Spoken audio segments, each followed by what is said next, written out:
homecoming here at Barney Swinehart Field for the Chieftains. I'm Adam Zellick with Mike Ventimiglio.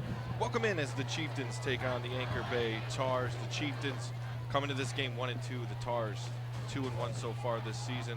79 degrees here at kickoff. A balmy night here, Mike.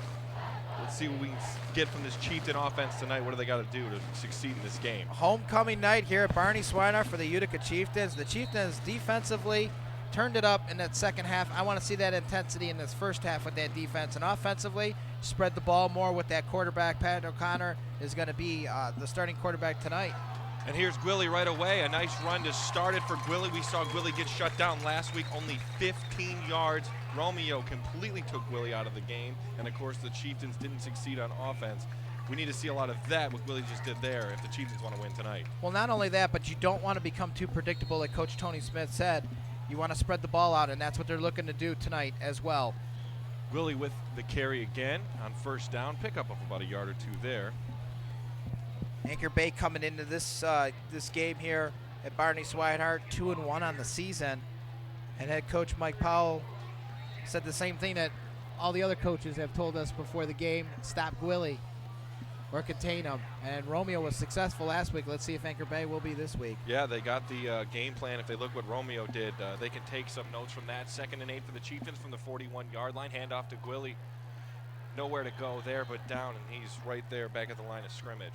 Coach Tony Smith told us before the game he wanted to spread the ball a little bit more, get some passes out there, and O'Connor looked very good, and the team seemed to start rolling a little bit in that second half when he was implemented into the game for Guglielmente. There's that replay right there. Gwilly right up the middle, nothing at all, no lanes open, and all Anchor Bay Tars all over him. And you say, Mike, Patrick O'Connor, the starter now after last week, will keep an eye on that quarterback situation and see how he moves forward with that. 3rd and 10 for the Chieftains from the 39-yard line. Timeout here, it looks like on Chieftains. Offensively, they must have seen something here on 3 and 10 on the 39. And I think I'd like to see a pass play here, try to mix things up quickly on Anchor Bay, because obviously they're expecting Gwilly to run that football, and they've gone with that the last 3 plays. And speaking of passing, Mike, we talked to Coach Tony Smith before the game. He said they need to get that passing game going. Teams know that, hey, if we stop Gwilly, we're going to stop this team. Exactly. Putting 8-9 guys in the box, the Chieftains simply can't beat that no matter how good Gwilly is. 8-9 guys in the box is going to be tough to beat. That Chieftain passing game has to show up tonight. And as we said last week, Patrick O'Connor won that starting job for now. We'll see how short a leash he's on, though, tonight. Well, not only that, you want to go up to the air because you have Jason Groman, who's got that. He has that speed. He can get out there and get those passes. And I'm not sure why you wouldn't use him a little bit more. So let's see what happens here. I'm looking for a pass play on a 3 and 10. 3rd down for the Chieftains. Looking to get this first drive going. They'll go through the air. He's got a receiver. There it is right there. He keeps going. 20. No one else to beat. Touchdown, Groman, and the Chieftains take an early 6-0 lead here on homecoming. That's exactly what they needed to do. They needed to spread this book open. They did. They got the pass out to Groman, and again, there's that blazing speed that he has. You have to use that. You have to mix things up. Can't be too predictable, and there the Chieftains did, and they went in for 6. Nice play. And Patrick O'Connor had a lot of time in that pocket to get that pass. Yeah, great first drive there. I mean, 3 plays, 3 scores, and they go for 2 two here. and A it gets one-handed catch in the back of the end zone. And look at that, some early magic for the Chieftains. They're up 8-0. Patrick O'Connor with the touchdown. I guess he could do it all there. With the 2-point conversion, sorry. So it's 8-0. Just great strikes here early through the air.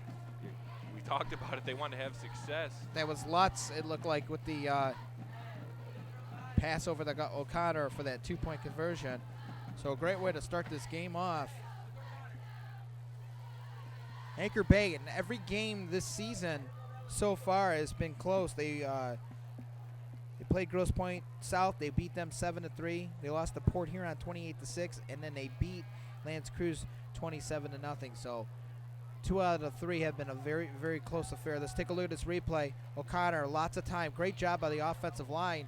Finds Groman wide open, and there he uses that speed just to get away, guides the sidelines, gets in for the touchdown, and the Chieftains are in business quick and early here.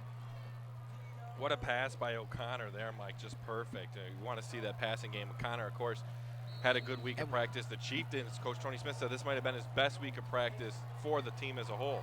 We've seen that last week. O'Connor came into this game and was he just changed the style of the offense and was able to turn things up for the Chieftains.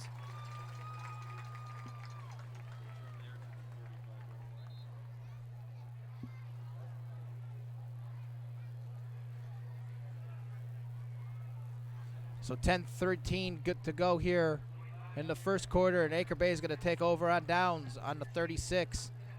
Let's see what the Anchor Bay Tars can do. The Chieftains defensively turned it up in that second half last game. Was able to shut down Romeo just a tad bit,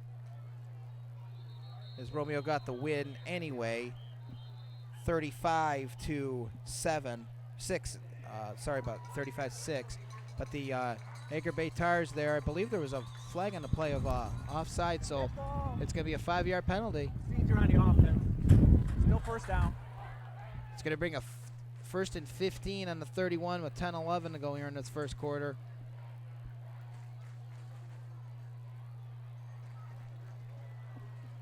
So here, it looks like there's a timeout here by the Chieftains. Chieftains calling one here. Didn't like something that they seen by Anchor Bay, Adam, and was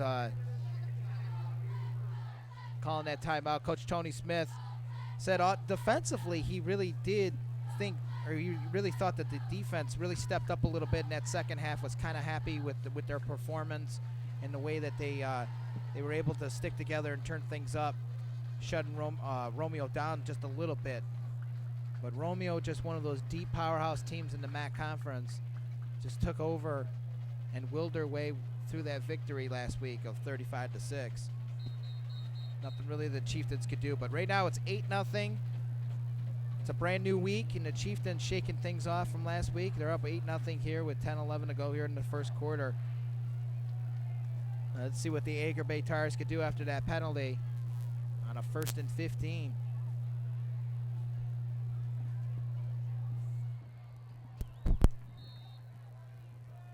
Joseph Roach, the quarterback for the Anchor Bay Tars, gets the snap, hands it off, and quickly take it down for about 2 yards for the Anchor Bay Tars. Jordan Irwin, the running back for the Tars. Joseph Roach gets a low snap, picks it back up, and a broken play, and the Chieftains quickly take him down. So Anchor Bay coming out here sluggish. Get that penalty, and then the first 2 downs, not very successful.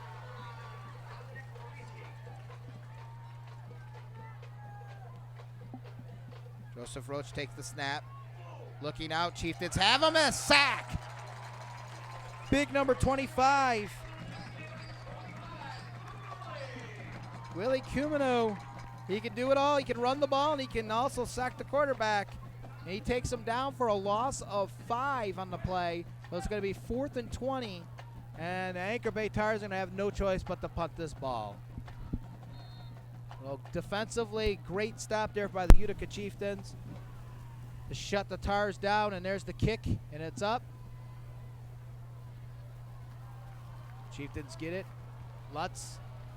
Or I'm sorry, Groman. Groman swinging around to the left, to the right side, and quickly take it down at the 30.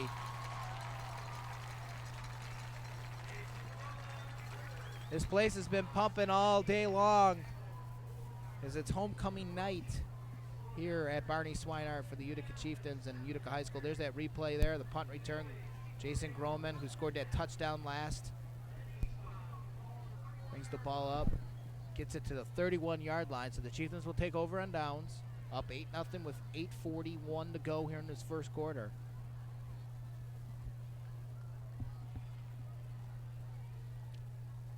Coach Tony Smith inserting Patrick O'Connor last week, liked what he saw, decided to go with him this week as the starter, and so far very successful.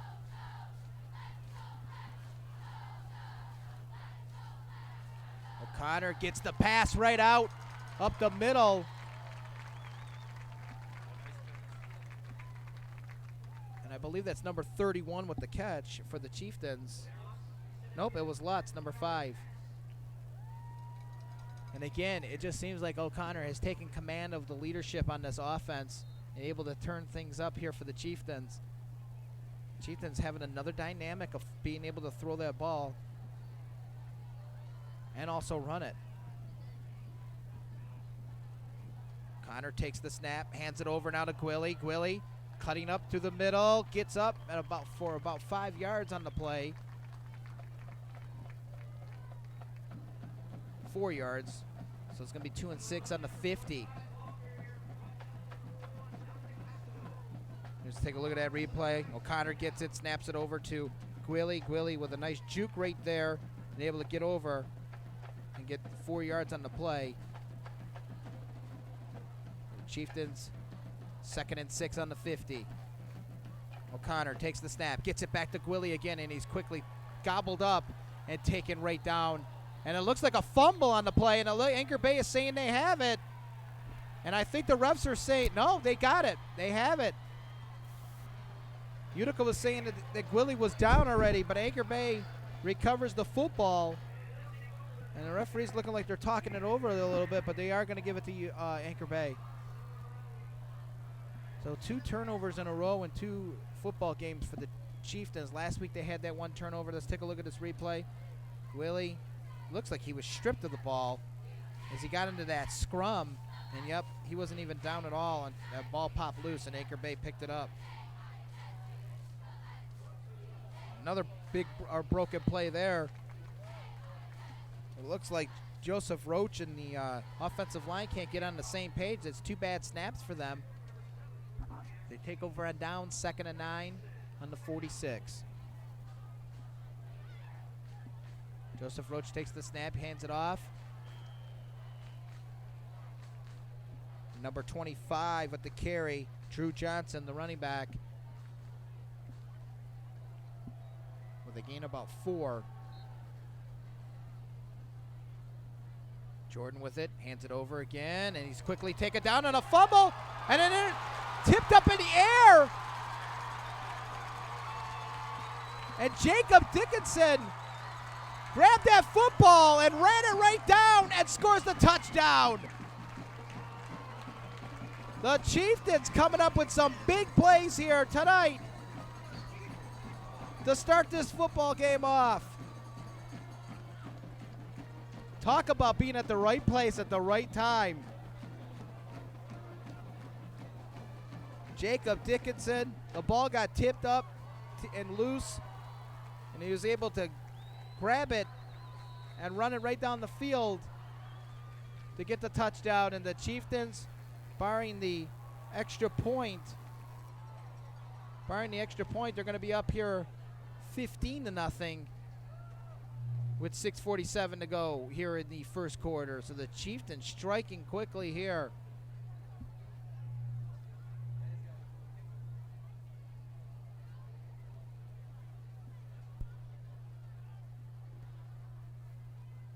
There's the kick, and it's up, and it's to the left a little bit. So that point, the extra point's not going to count there. So it's going to stay at 14-0. Let's take a look at this replay. Running back went up with it, just lost it. Gripped loose out of him, and then there was Dickinson with it as he grabbed the football and ran it right down and got the 6 points for the Chieftains to take a 14-0 lead.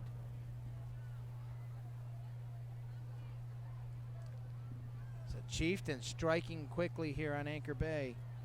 And Anchor Bay just does not seem like they are on the same page at all. Anchor Bay runs a variation of offenses, the jet sweep, the wide out. They can't seem to get on the same page, though. They've had some bad snaps, had some bad penalties so far. The Chieftains just capitalizing on everything that Anchor Bay is giving them.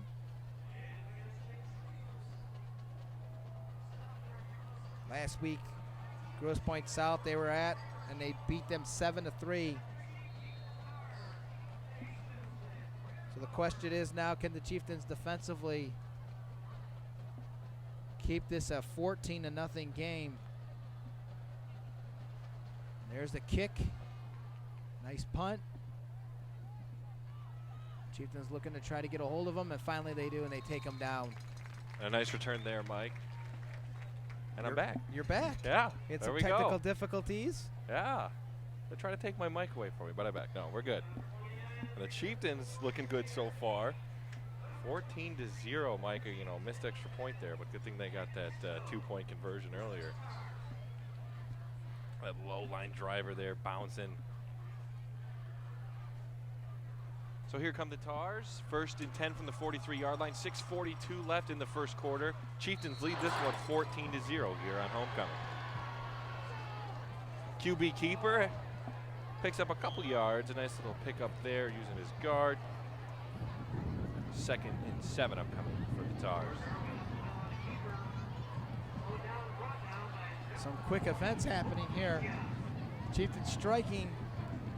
Yeah. Talk about a lucky tip. Getting that one and Dickinson taking over and taking it right Well, down. I don't know what was that, an option? He just pitched it like 10 feet in the air. I don't know what that was. He pitched it and then it just squirted out. Yeah, that for was whatever reason. one of the highest options I've ever seen. But 2nd and 5 here for Anchor Bay. Keeps going, breaks some tackles, stiff arm there, and finally taken out at about the 28-yard line for the Chieftains. Looks like this big number 28 Jordan Irwin with the run. Let's take a look at this replay. Gets the handoff, and Irwin just breaks up. Look at that stiff arm, just keeps pushing him. Yep, he put that stiff arm up. Nothing that the Chieftain defender could do about it. So what do you think here, Adam? Is it gonna storm? They've talked about storms all day long. Oh man, and Mike. it hasn't even happened. Well, it's looking a little cloudy. It is very humid out here, especially for later on in the day. So we might see a little bit of sprinkles here to cool us down, but we'll see what happens. A nice run here by the Tars. Get down to about the 20-yard line and push out of bounds. Anchor Bay knows they need to try to turn things up here. They've had some bad possessions in the last 2 series that they've had the football, fumbling the ball, or not fumbling the ball, but penalties, and then obviously that bad tip, and just can't seem to get a grasp. They've had bad snaps. Just can't seem to get a grasp on this game, but so far now on this drive, they're running the ball and running it right down Chieftain's throat. 2nd and 4 for Anchor Bay on the 21-yard line. They're down 14. QB keeps it for himself, has some blockers on the outside. He gets the first down. They'll move those chains as they get down about the 13-yard line. Anchor Bay threatening to score. Anchor Bay finally having some success here. Haven't seen them try to go to the air yet. Head coach Mike Powell likes to mix things up here with that offense. So far haven't seen much air attack at all in this game. Pitch to the right. A little bit of room for the running back. Gets down within the 10-yard line. Looks to be out at about the 8. Nice pickup on the run there for the Tars. So Anchor Bay finally moving the ball here. They do it on the run. You see they do run a lot of different offenses. We saw a little bit of that option earlier. We're seeing a lot of spread now and just using all their different sets here to do whatever they can to have success in the running game. And they've yet to throw it, so that's kind of interesting. See what they decide to do here on 2nd and 5 from the 8. QB keeps it for himself. Irwin has some space to the outside, gets close to that marker, looks like he'll have it, and it'll be 1st and goal for Anchor Bay.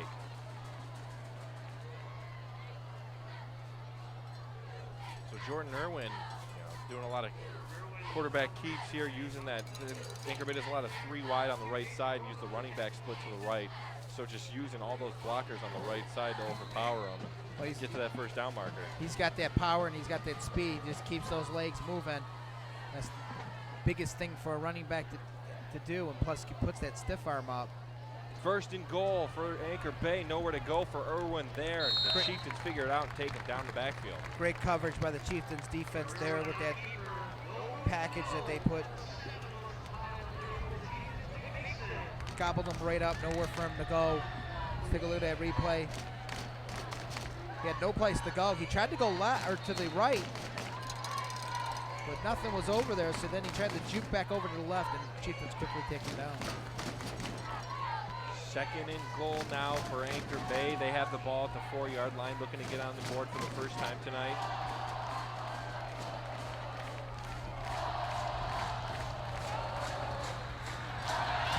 Up the middle, he gets in, touchdown Anchor Bay, and they're right back in this. Irwin with the carry there, finally gets in. Anchor Bay gets on the board.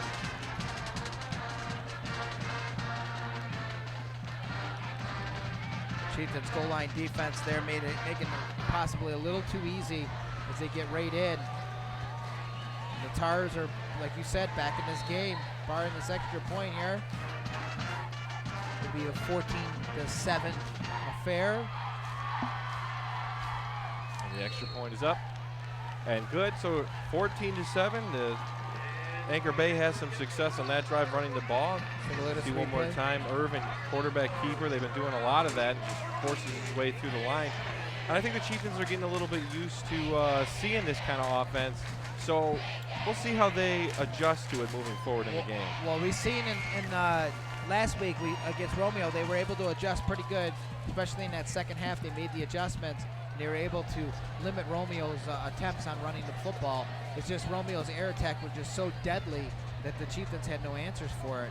But defensively, with the running game on the opposing side, the Chieftains have been able to change things up and able to contain the other side. You see some of the cheerleaders here at Utica and the players. It's been a hopping night so far.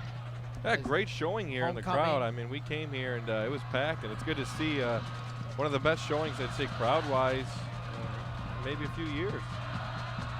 And it's been rowdy and it's been fun, I'm sure, all day long, too, for these kids as they get ready to hang out tomorrow night for their homecoming.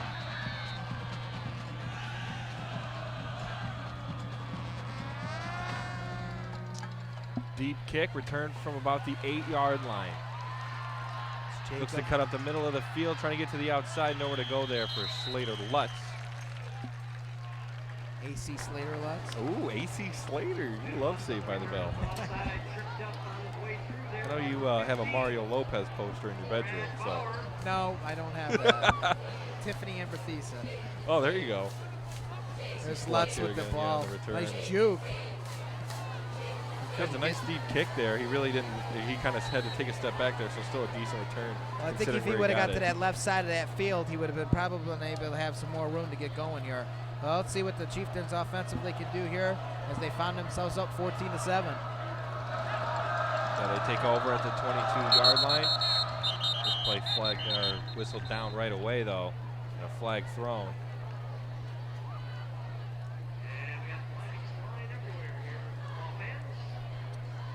Let's see what the call is. Dead ball, legal procedure on the offense. Keep first down. So legal procedure, not a good way to start off your drive there. They'll back up a little bit, but still a first down for the Chieftains. They had the ball at the 17-yard line now, of course, protecting that 14-7 lead. 3:45 left in this first quarter.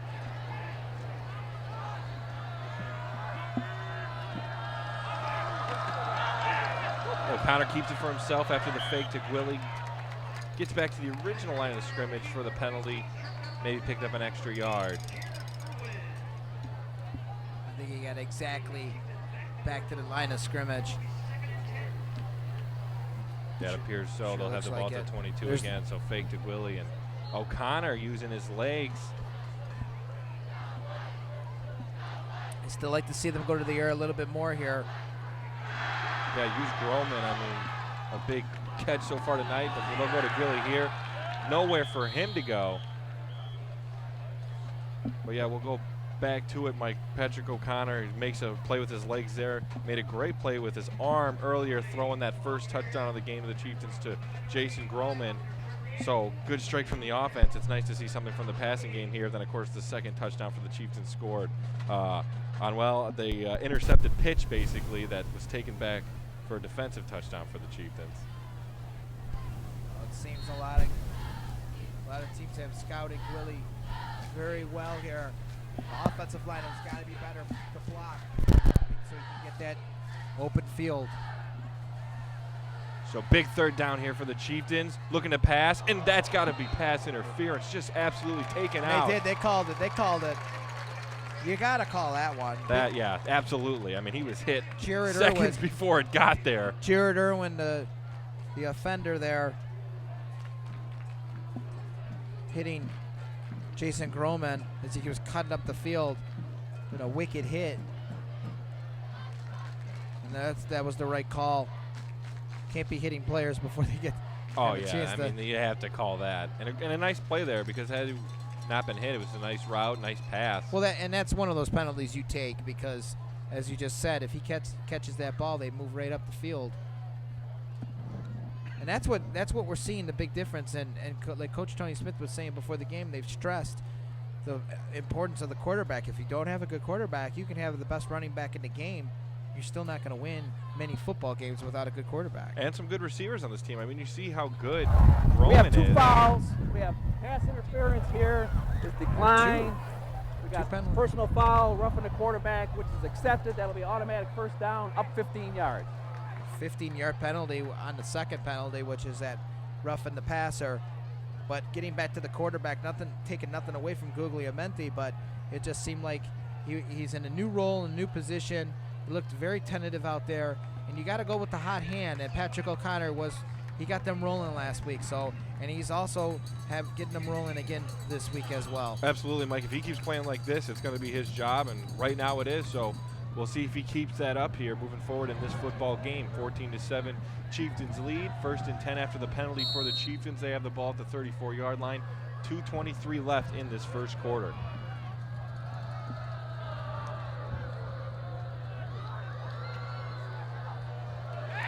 Looking to pass here. Patrick O'Connor will throw deep. Does he have him? Almost right through his hands. Can't quite come up with it. But a nice try down the field there for the Chieftains. That was a nice play. Groman was able to use that speed again. Didn't get enough separation. And probably just a little bit too much mustard on that pass. But O'Connor getting that snap right here. Has enough time. Gets that pass out there. Yeah, and that was a nice try, and he put Nice some air try. on it, let his receiver get under it, and at least give him a chance to catch that. So nice try there by Patrick O'Connor. And that's what he brings to the table. He's able to get that air attack going. 2nd down now for the Chieftains at the 34, 2:17 left in the first quarter. Looking to pass, no, keep it for himself. O'Connor's got some space to the 50. He'll slide Nice. down to the 44-yard line of Anchor Bay, and a nice pickup there to move the chains for the Chieftains. Nice play. Very tentative on that one. To see the field and the open field as he gets the snap. The players thought it was going to be a pass play on Anchor Bay. And he then just they were had looking out open for field. Gwilly after that. Yep. Patrick O'Connor taking matters into his own hands as he takes it down the field for a big first down. First down from the 45 for the Chieftains. Hand off to Gwilly. Gwilly up the middle. Looks like he about 2. Yeah, and Anchor Bay doing a good job so far in Gwilly. Of course, though, them watching Gwilly is opening up a few other assets of the offense for the Chieftains. Well, we talked about this last week when Patrick O'Connor got put into the game, how he was able to change things up offensively, throwing the football, which he's doing now. And it seems like they're changing things up. It's only a matter of time before Gwilly is able to start breaking out for a little bit more runs. And we'll see if Gwilly breaks something here soon. 2nd and 8 for the Chieftains. 1:14 left in the first quarter as they protect their touchdown lead. There's Gwilly with the handoff, has a little bit of space. Nice juke. A nice wrap up there by Anchor Bay. He got that juke. Was able to step over and probably was able to get another yard out of it because of that. You thought maybe if he got past that one defender and shook him that he could have been gone there, but it was a nice wrap-up. Here's a replay right here. Gets it to Gwilly. Gwilly taking it right up. Taken right down quickly as he crossed over. Yeah, and that was Jared Irwin with a nice tackle there for Anchor Bay. Patrick O'Connor will keep it, dive down to that first down marker, not quite get there though. Looks like he's a little short in inches. The Chieftains look like they're going to let the clock run out. No, they are going to go for it here. Yeah, fourth and fifth. short, yeah. But it looks like they're going to let the clock run out. And you might as well. 10 seconds left. Let things run out. Well, you can get yourself a better play call here. It'll be a big fourth down, so you can think about it a little bit more, what you want to do here coming out. So that's it for the first quarter. Chieftains lead this one 14-7. We'll be back for the second quarter coming up. And Esplendito Mexican Restaurant is still known for its great tasting, quality food. Their secret? Combining the classic taste of Jimmy's Pizza and the well-loved menu from the original Pancho's restaurant. There's daily food and drink specials and weekday happy hours. Also, stop in for Taco Tuesday or on Sunday when kids eat free. Dine in or carry out. That's Esplendito Mexican Cuisine off Mound Road in Shelby Township. Call 586-739-1070.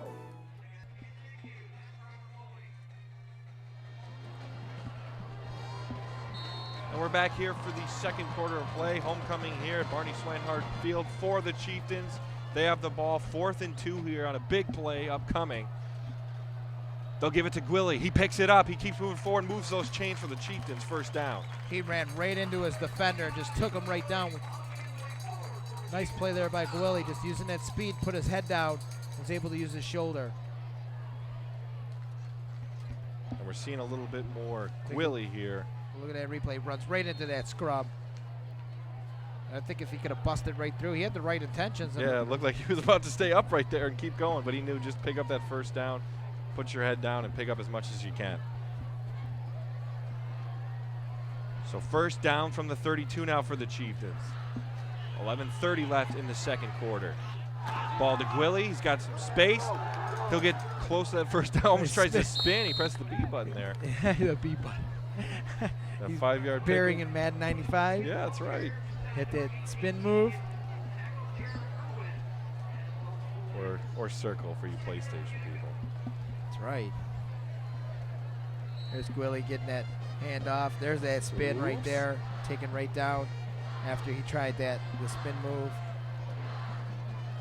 I like what I'm seeing from Gwilly. He's able to get things going here quickly Yep, for he's himself getting in going this game. Yeah, he's getting going a little bit at least. 2nd and 6 for the Chieftains from the 28. Gwilly in the backfield. See if they give it to him. They do. Not much room to go there. Can't find the hole, and Gwilly taken down in the backfield. Too much going to the well. Need to try to go to the air here a little bit. I want to see a pass play.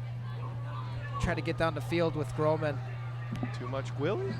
Never. Just a little bit too much. Yeah, they're keying in on it, Mike, and you see there they were ready for it. They were looking Gwilly the whole way. Let's take a look at that replay, and then Gwilly's just taken down as he gets up the field. I mean, the last couple plays, Gwilly's able to get a good chunk of yards, 5 here, 5 there. But sometimes when you go to the well just a little bit too much, they're going to be suspect for it. So here, you'd like to see them possibly go to the air, a little bit of play action, Yeah, or a screen pass. They might be forced to here on 3rd and 9. See what they do. 3 wide for the Chieftains. They'll throw. Dropped. Nearly. Had it right in his hands, but couldn't come up with it. 4th down upcoming for the Chieftains. I like the intentions on that. I do, but defensively, Anchor Bay turned it up with number 52 there. As he nearly had an interception. That's Ryan Murphy, outside linebacker. Let's take a look at this replay. O'Connor gets the snap. Yeah, Looks just for threw it Groman. a little bit behind him there, and a nice jump by the defender. A good play. Good intentions by the defensive player there for the Anchor Bay. Yeah, Ryan Murphy, give him credit on that one. Saw it the whole way. O'Connor kind of stared him down from the snap. So 4th down for the Chieftains. They decide they're going to go for it. 4 wide. I'm shocked at this one. Yeah, Gwilly in the backfield. We got some flags. It looks like maybe some holding. False start on the Chieftains. That's going to move them back. They might be forced to punt now, but we'll see what they decide. I'm actually kind of surprised at that. Head ball, illegal procedure on the offense. Repeat 4th down. Yeah, Kind of surprised that they went for that in a way, because it's not really their MO. Yeah, Mike, you're right. Usually on 4th down there, they would just take it, or maybe even try for a longer field goal, but kind of down in 4-down territory there, so you can't blame them too much for putting their offense on the field. Of course, it bit them a little bit there. No, I mean, you're up 14-6. You might as well try to go for something, try to get some more points without a doubt, but the Chieftains, I'm just kind of surprised that they went for it there on that, especially in the second quarter. I could see possibly doing it in the 3rd or 4th, but it's still early in this game. Nice punt there, bounce to the outside, see where that ends up. See where they mark that one.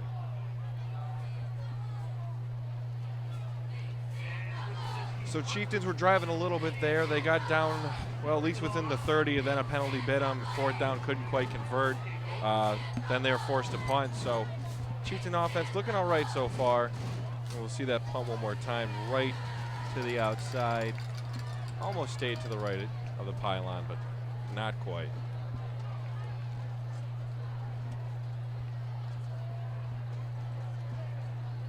So Anchor Bay takes over now with 9:50 left in the second quarter. They, of course, down a touchdown to the Chieftains.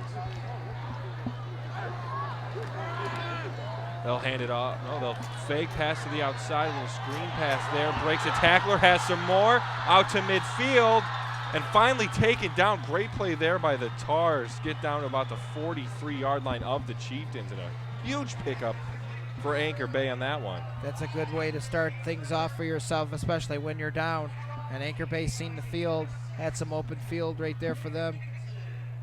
And that was a nice fake, First too, down. on the handoff. I mean, from our angle, it was hard to tell whether he had the ball or not. Then, of course, receiver got free, and nice screen pass.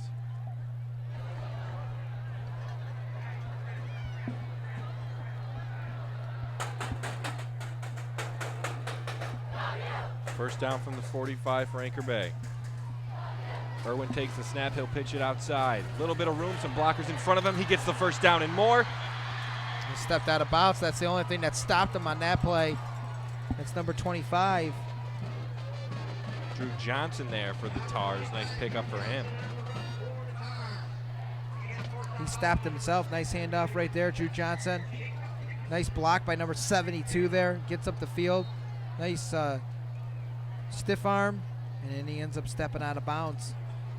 So Anchor Bay marching down the field here with purpose and trying to get into that end zone for some points. Yeah, they're looking to tie it up before half here, Mike. Irwin will keep it himself, but taken down right away. Nice hit there on the line for the Chieftains. And that's Ethan Culberson that takes him down right away. Just shed that block, took him down and put his shoulder right in it. Let's see that one more time. Right off of it, boom. Yep, took him right down with that shoulder. And Ethan Culberson, a big part of this team, both on the defensive line and on the offensive line, the senior. 2nd and 12 upcoming for Anchor Bay. They have it at the 31-yard line. 8:55 left in the half. Handoff to the outside, nowhere to go. Taken down. I think that's Willie with the tackle there. Yep, it was Gwilly. He could do it all. Yeah, he's good offensively, but don't sleep on him defensively, Nope. too. He makes a lot of plays there. 3rd and 18 upcoming for Anchor Bay. Chieftains making some substitutions here. Excuse me, 3rd and 14. Defensive substitutions for the Chieftains. Try to halt Anchor Bay here on this drive. 3rd and long, Anchor Bay looking to pass. Has a receiver down the middle. A little overthrown, though, and 4th and long upcoming for Anchor Bay. Nearly picked off, too. Jacob Dickinson again. He's been all over the place for the Chieftains tonight. Gets his hands in there. Let's take a look at this replay. And he could have. It wasn't that bad of a throw. Just didn't really get his arms out, or not sure what happened there for Jared Irwin. Little miscommunication sometimes when you're running those routes. Coach Maleg screaming That is defensive core. Yeah, making sure they're ready for this big 4th down. It looks like Anchor Bay is going to call a timeout here. Yeah, big 4th down for Anchor Bay. They want to make sure they're as ready for this down as possible. Of course, they're down a touchdown with 8:10 left before the half. They want to make sure they swing this momentum a little bit in their way before going into half. Still plenty of time, though, left in the second quarter. Let's take a look at some of these scoring plays. Let's see what we got here so far. Groman. That was the first one. Just a great pass there over the shoulder. Gave him some chance to run. He takes it down. There's that little... There's a nice sack. Willie, he's been all over the place on defense. Fire it up. And then here's this pitch, I guess, and just taken the other way. Jacob Dickinson with it, taking it right down the field. And yeah, that was a huge play to put the Chieftains up 14-7. But then Anchor Bay came back and was able to answer with Drew Johnson's drive into the end zone, and that's how we're at 14-7 so far with 8:10 to go here in the first quarter or the second quarter of this big matchup between the Anchor Bay Tars and the Utica Chieftains on homecoming night here at Barney Swanhart. So let's see what Anchor Bay dials up here on the 4th and long. They had a timeout to talk about it, think about what they want to do. They'll come out in the four wide. Shirley looking to pass. Throws it up. And interception intercepted by the Chieftains. Has some room to return. It's Groman. That's Groman. Yeah, he's got to the outside. Stiff arm. He's And at Groman midfield. still stay up. One guy to catch A him. pick six. He finally Nope. tires out. Gets out of bounds. Almost nearly a pick six. He had that stiff arm down at the 40 and just kept going. Nothing Anchor Bay could do about it. He's fired up. The senior for the Chieftains, turning things up a notch here in the last couple weeks of this young season. How big is And Jason Groman been for this team? I mean, offensively, now defensively. Able to throw it out there, and he's been able to go get it and use that speed to get down the field. And there, at corner, was able to get that pick and run it all the way down to the 14. So Anchor Bay looking to go on 4th and 14 to try to get that first down. And the Chieftains get the interception. Defensively, the Chieftains have been very good so far tonight. Yes, they have, Mike. The only thing that have not been able to do is stop the run game from Anchor Bay, and it seems like every time Anchor Bay tries to throw the ball, though, defensively, the Chieftains have been on their wideouts. There's that pick again. Groman just goes up, gets it, brings it right down the field. There's that stiff arm. It just breaks right through using that speed. And another stiff arm. He threw two stiff arms. Yeah. Shaking the finger like wag the there. Gotta love that.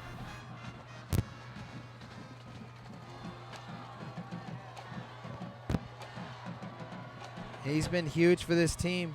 Let's see if the Chieftains can get in for 6 and make the score a larger deficit for the Anchor Bay Tars, make it a 2-score game. Yeah, plenty of time here before the half. 7:53 left. We said even last week we knew Romeo was going to come in here and give a big challenge for the Chieftains. Yeah, it's a very good team. But we knew that this season the Chieftains had some games where they could, if they could put it together, it'd be very successful. And so far, able to use O'Connor and able to get it in the air. Willie, the defense has been very good. So let's see what happens here the rest of the way. Hand off to Gwilly. Trying to push forward. Nowhere really to go there, though, for him. No, Anchor Bay gobbled him right up as he crossed over. Well, the Chieftains have to put something on the board here, though, after that turnover. You got to convert on these. They have short field position after Groman on the interception. So see what Gwilly can do. And if you're the Chieftains, got to make sure you finish this one. Put some points on. Yeah, you have to. You have to get a score here, field goal, touchdown. You want to get the touchdown, obviously, and go into that half with a bigger deficit as the Chieftains running some clock, milking it. Smart thing to do here. Second down from the 14-yard line. Connor kept it for himself, and he goes nowhere. Nowhere to Stay go at the line there. of scrimmage. So Chieftains struggling to move the ball so far here on this drive through 2 plays. In good field position, though, still in field goal range. So trying to do something, but still being a little bit conservative with it. I think you're going to have to try to go into the end zone here with a pass. You might as well try something. You might as well try something through the air, see what you can do, because either way, just don't turn it over. You can still get that field goal, put some points up on the board, make this a 2-score game. 6:35 left in the half. Chieftains protecting that touchdown lead. Big third down here. See what they decide to do. O'Connor looking to pass. He does. Groman on the outside, but drops it incomplete. 4th down upcoming for Utica.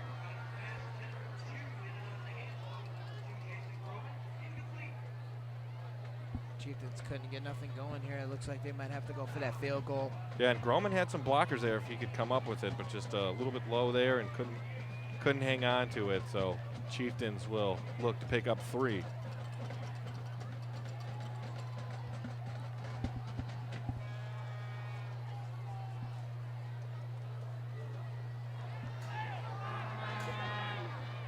Veronica Kramer gonna attempt this.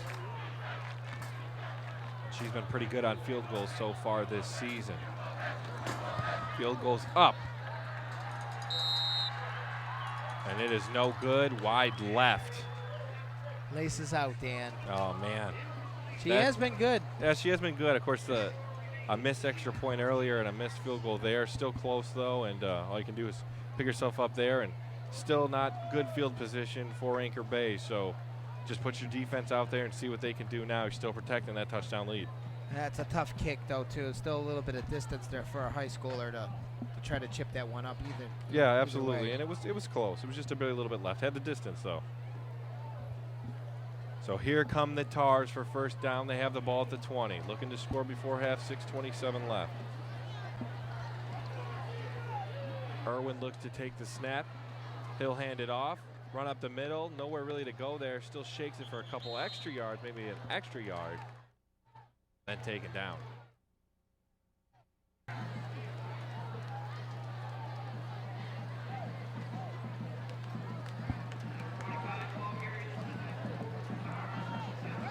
Second and 8 now upcoming for the Tars. Looking to get their running game going. Their successful drive where they did score a touchdown. That's how they did it on the ground. See if they can get that going here as they spread it out. 4 wide for them. Quarterback keeper, Irwin keeper for himself, has some blockers, gets hit, spins, and still goes for an extra couple yards there. Picks up that first down, moves the chains for Anchor Bay. This is where defensively you have to stand tall here for the Chieftains. You cannot let them tie this thing up. There's the replay. Quarterback keeps it. You got to give credit to these Anchor Bay receivers on their blocking. They do a lot of 4 wide, 3 wide, sometimes even kind of 5 wide. Running back split out a little bit. And they do a good job of holding their blocks and creating some room for Irwin, their quarterback, to pick up some yards. First down from the 34 for Anchor Bay. Here's the handoff to the left side. Has a little bit of space there, but taken down after a pickup of about 4.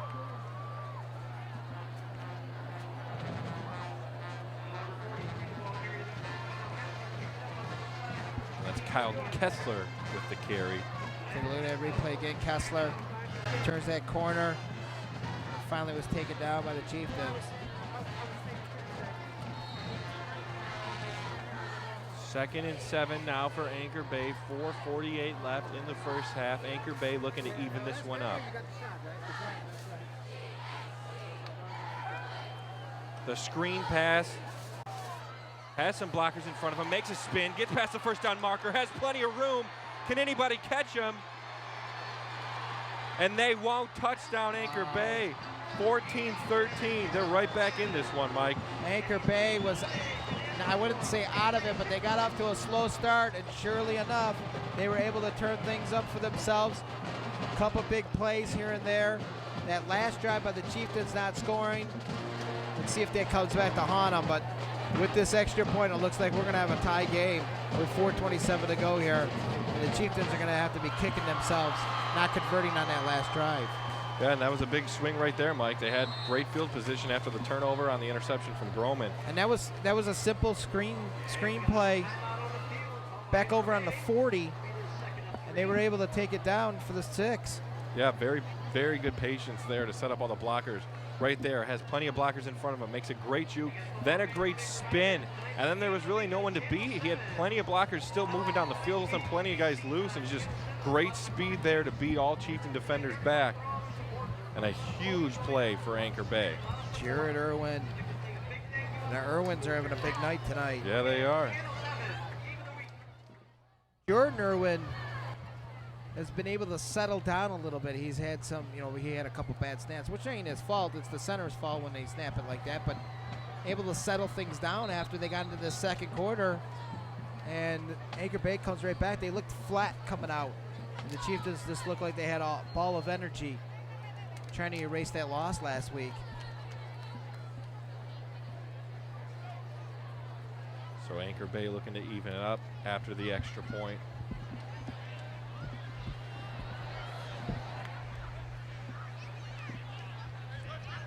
Chieftains will look, of course, now to put some points on the board before half. Answer this, get the momentum back on their side.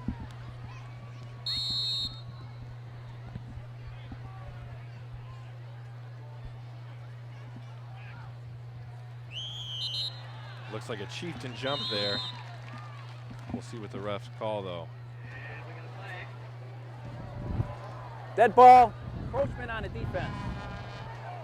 At least the Anchor Bay fans aren't coming in your house Well, like the Romeo Bulldog fans. Oh man, did. the Dog Pound made a great showing last week. But this is homecoming. They're not going to let it happen, this week.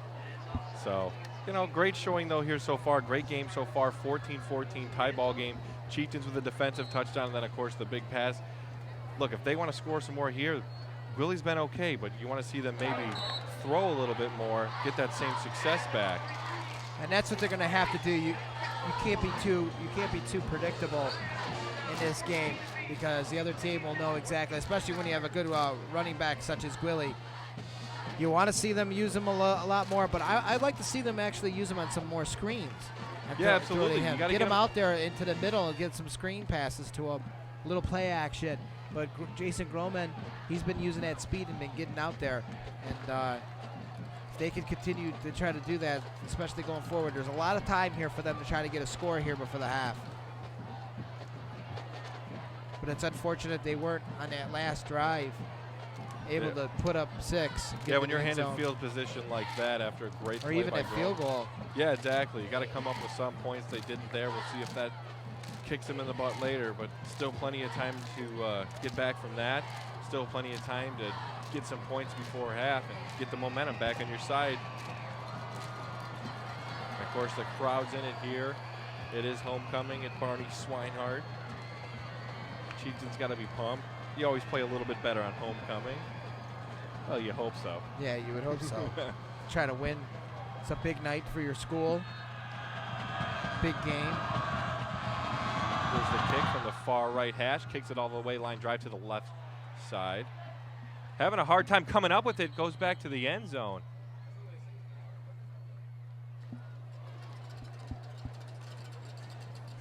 And I guess that'll be a touchback. Usually when you touch it there, it bounces to the end zone. I believe it is. That's what the refs are signaling here. Let's see that one more time. Having a hard time coming up with it. Definitely touched it, and it bounced back in. I mean, touched it at least twice. I cannot believe, I don't know if you'd seen it on the far end of your screen, but there was a face mask and there was no call. Face mask on Anchor Bay. And the referees obviously didn't see it because they didn't assess it. Chieftains take over at the 20, first down. Hand off to Gwilly. Nowhere for him to go, taken down back at the line of scrimmage. And we saw Gwilly get shut down last week by Romeo, as we talked about earlier, only 15 yards. And this is a kid that had almost 700 yards in the first 2 games, basically. So to see him get shut down, it's been a little rough so far for him. He's still doing all right here tonight, but you can see him shut down last week. He still hasn't busted anything too much this game. Eventually, you have to imagine you're going to see more of Gwilly. Well, it's always good to have a little bit of adversity and see it helps you see what you're made of, and we'll see what Gwilly's made of moving forward here.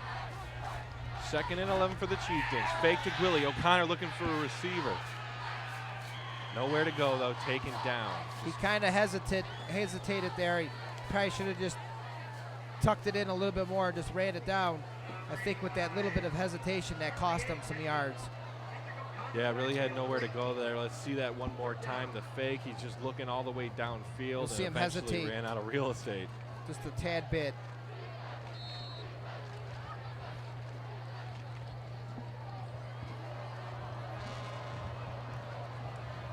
So Chieftains offense sputtering a little bit here in the 2nd quarter.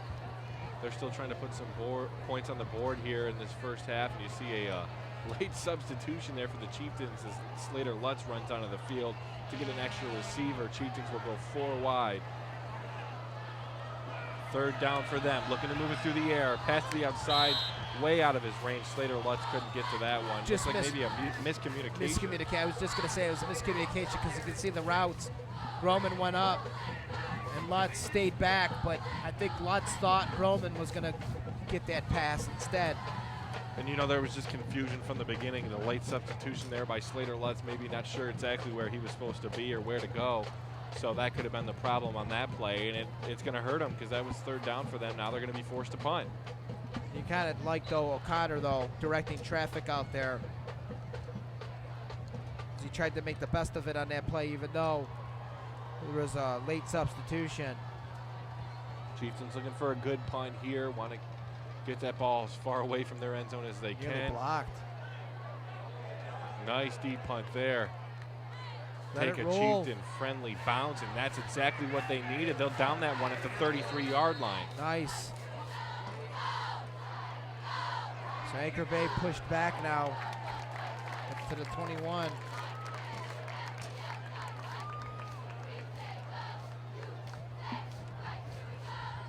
Well, we're going to see what Anchor Bay, there's a penalty on the play. Do we get a running into the kicker? It looks like they might be calling that.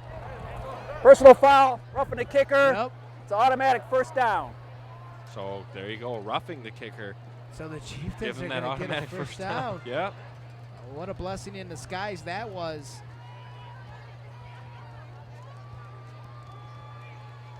And Anchor Bay's going to be kicking themselves here. Chieftains need to convert on this drive. That's a big, big penalty for them. Yeah, with huge. 2:32 to go here. Get it to the air if you can, a couple plays. Try to get Gwilly going. Try to get down to that end zone for 6. Yeah, huge swing there, Mike, to go from 4th down and punting to having a 1st down, way better field position. Simply just a late hit.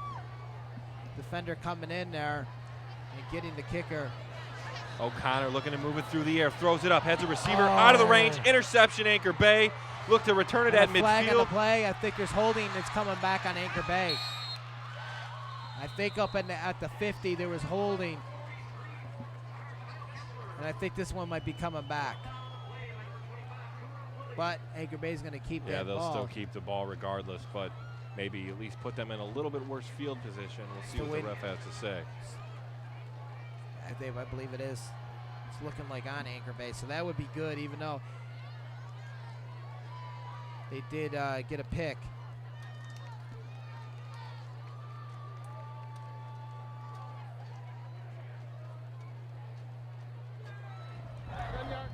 After the change of possession, we have a block in the back. Yep. On a white team, it'll be 1st down.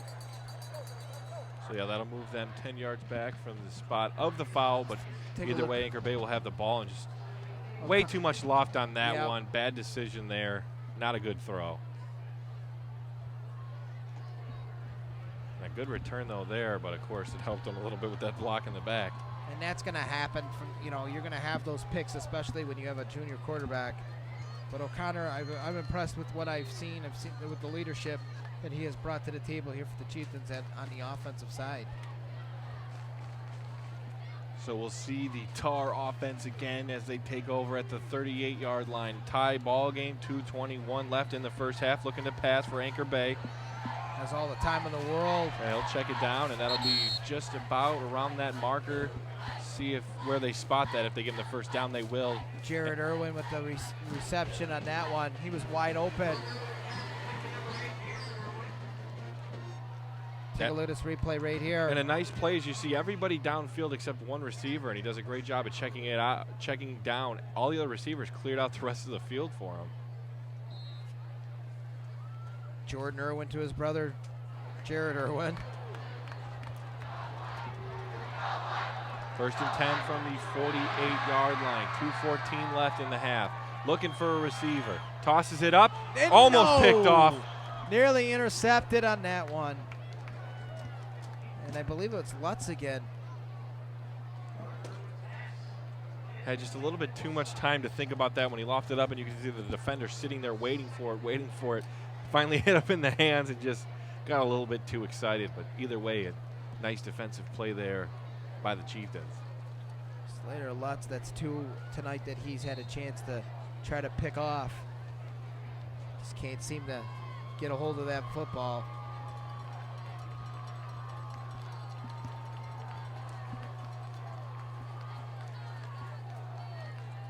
Looking at some of the apparel that some of these fans are wearing here, I think they all thought it was going to cool down here, Adam. Yeah, absolutely. It's still been warm and a little balmy here. Never cooled down quite yet. 2nd and 10 for Anchor Bay, looking to move the ball through the air. They do. Wide open receiver down to the 30. Has a blocker in front of him. Splits the seam. He might be gone. He is. Touchdown, Anchor Bay. Irwin with the score, and they're up 20-14 on the Chieftains. Little brother action there, Irwin to Irwin. And just like that, Anchor Bay storms right back and gets this lead before the half. Chieftains were up 14-6 to start this game off. And Anchor Bay comes right back down now, and barring the extra point, they're going to be up 21-14. Offensively, the Chieftains had just been stalled, not able to convert on the last two drives. Up and good. Anchor Bay leads this one 21-14. A minute 57 left for the Chieftains to answer before we go to half. Let's see that throw one more time. Irwin to Irwin. Can't stop the brothers. No, you can't. They've been connected on the last three plays. And this time, they get into the end zone. And the Chieftains down a touchdown.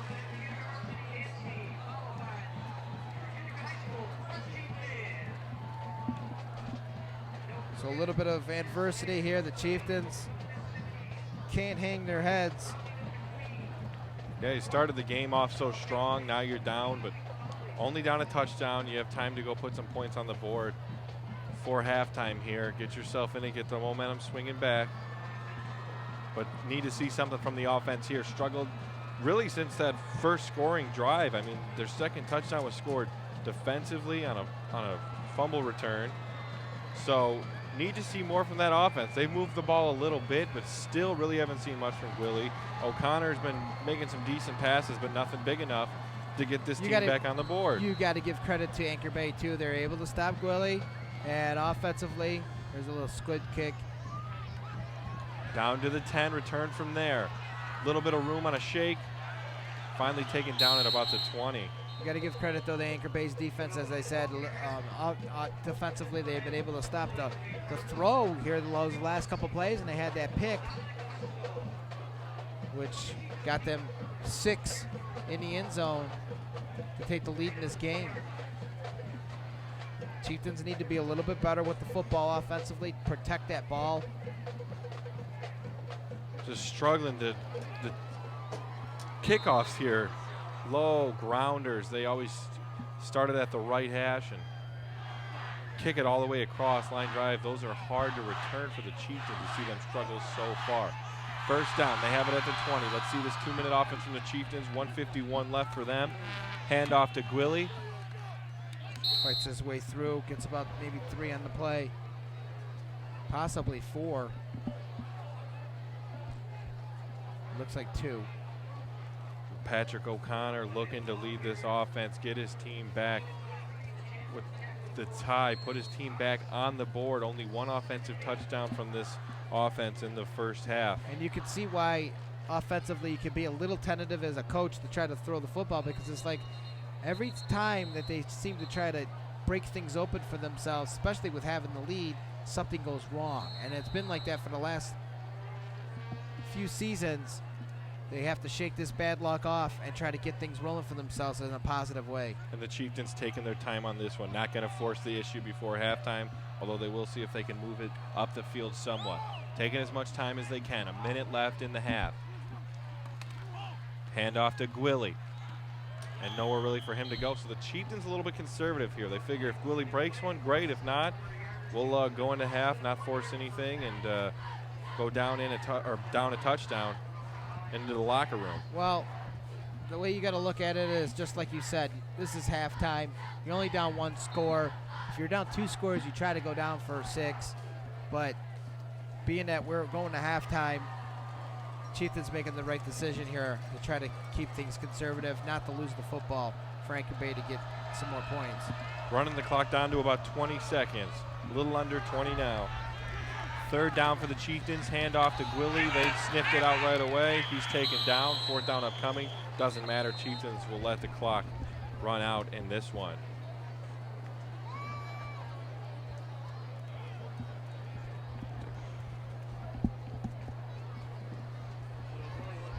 Well, so they'll take a timeout. They'll say, hey, give us the ball back. We're going to force you to punt it to us.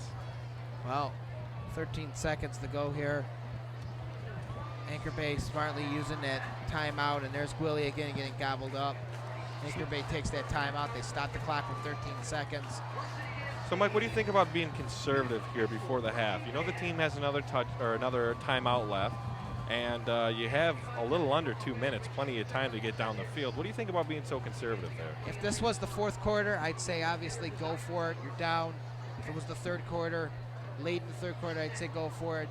But being as this is the 2nd quarter, go back to the locker room, talk about the positive things that you did right, shake things up on the negative side, turn things up offensively, and come back out here and try to shut Anchor Bay down. I agree with it. I think that you have to at this point in the 2nd quarter. And remember, Anchor Bay will get the ball to start that 2nd half. Here's the punt. A nice deep punt. Takes a Chieftain-friendly bounce. Rolls down to about the 30. Still going. And the clock running right down, so yeah, it you worked let out that to go as much as you the can. Chieftains' favor here. So the Chieftains need to just go back to the locker room, talk about things, come back out, make their adjustments, and shake things up here. You're only down 21-14. Got to come back out defensively and shut Anchor Bay down. Absolutely, Mike. We'll see what they have for the 2nd half. Chieftains down 21-14 to Anchor Bay. We'll be back for the 2nd half coming up. 15 years, and Esplendito Mexican Restaurants is still known for its great quality food. Their secret? Combining the classic taste of Jimmy's Pizza and the well-loved menu from the original Pancho's restaurant. There's daily food and drink specials and weekday happy hours. Also, stop in for Taco Tuesday or on Sunday when kids eat free. Dine in or carry out. That's Esplendito Mexican Cuisine off Mound Road in Shelby Township. Call 586-739-1070.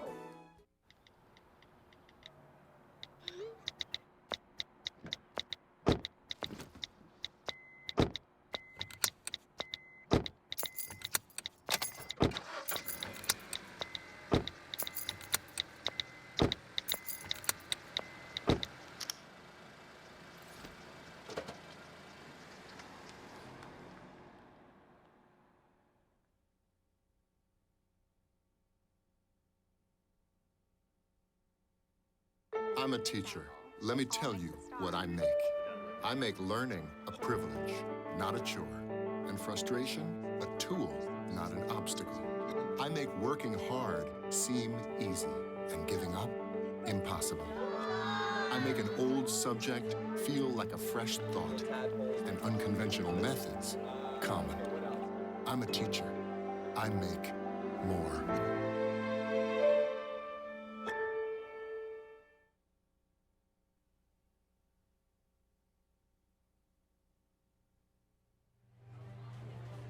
welcome back for the second half here. I'm Adam Zellick, joined by Mike Ventimiglia. Chieftains down a touchdown on this one to Anchor Bay. Anchor Bay 21, Chieftains 14. Utica offense, good first drive, scoring a touchdown. O'Connor to Groman. Since then, not much doing. Mike, what do they got to do to have some success here in the second half? Well, offensively, they did look good, but you got to give Anchor Bay a lot of credit. They were able to defensively change things up for themselves and able to stop the run. Offensively, you'd like to see Utica try to go with the pass a little bit more. Let's take a look at this couple replays here from that first half. Groman connecting from O'Connor to get that first touchdown. That only touchdown for the Chieftain offense so far. And then Anchor Bay, the Chieftains defense, shutting them down all first quarter. Then there's that little tip up. Dickinson able to run it back down. Yeah, and the option gone wrong there. That made it 14 zip. But then Anchor Bay answered back. And there's that touchdown by Irwin. Chieftains then tried to get things going. Yeah, Groman with the big interception return, but the Chieftains just couldn't convert on that one. No, they could not. And then Anchor Bay just was able to come right back down. It was 21-14. Second half underway now. Kickoff return to the 36-yard line. Near fumble there for Anchor Bay.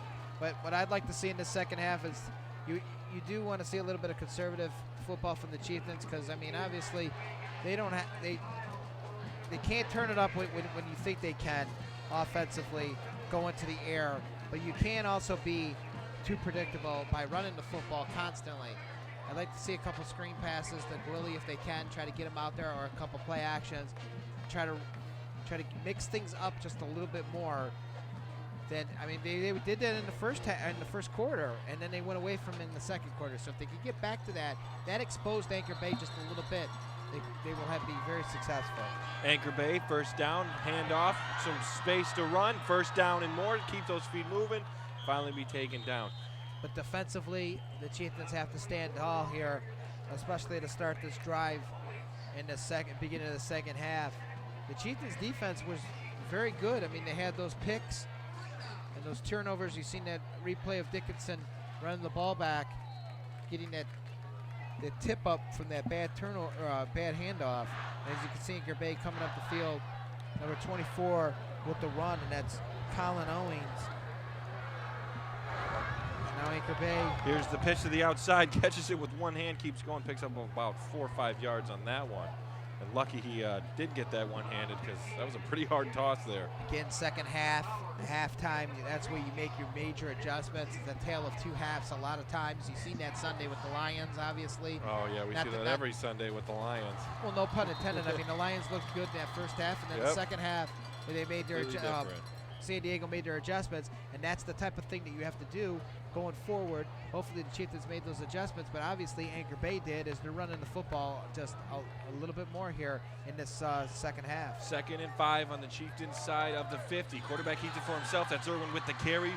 Keeps his feet moving, still going, and the Chieftains have no answers so far for the Anchor Bay running game in this second half. And where I was going with that is, you just said, they have no answers.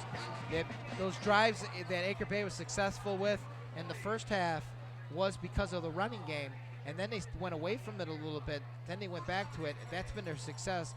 The Chieftains have not been able to stop Anchor Bay's running game, and they have to try to find some answers quickly, or this is going to get out of control, and Anchor Bay is going to get down there and make it a 2-score game. So the Tars keep those chains moving. They have the ball, first down at the 28-yard line, protecting that touchdown lead as we are early here in the second half. Run up the middle, taken right down by the Chieftains at about the line of scrimmage. Nowhere for him to go on that carry. Have to keep Anchor Bay out of the end zone. Try to push them back. Try to get a sack here and get them some loss of yards.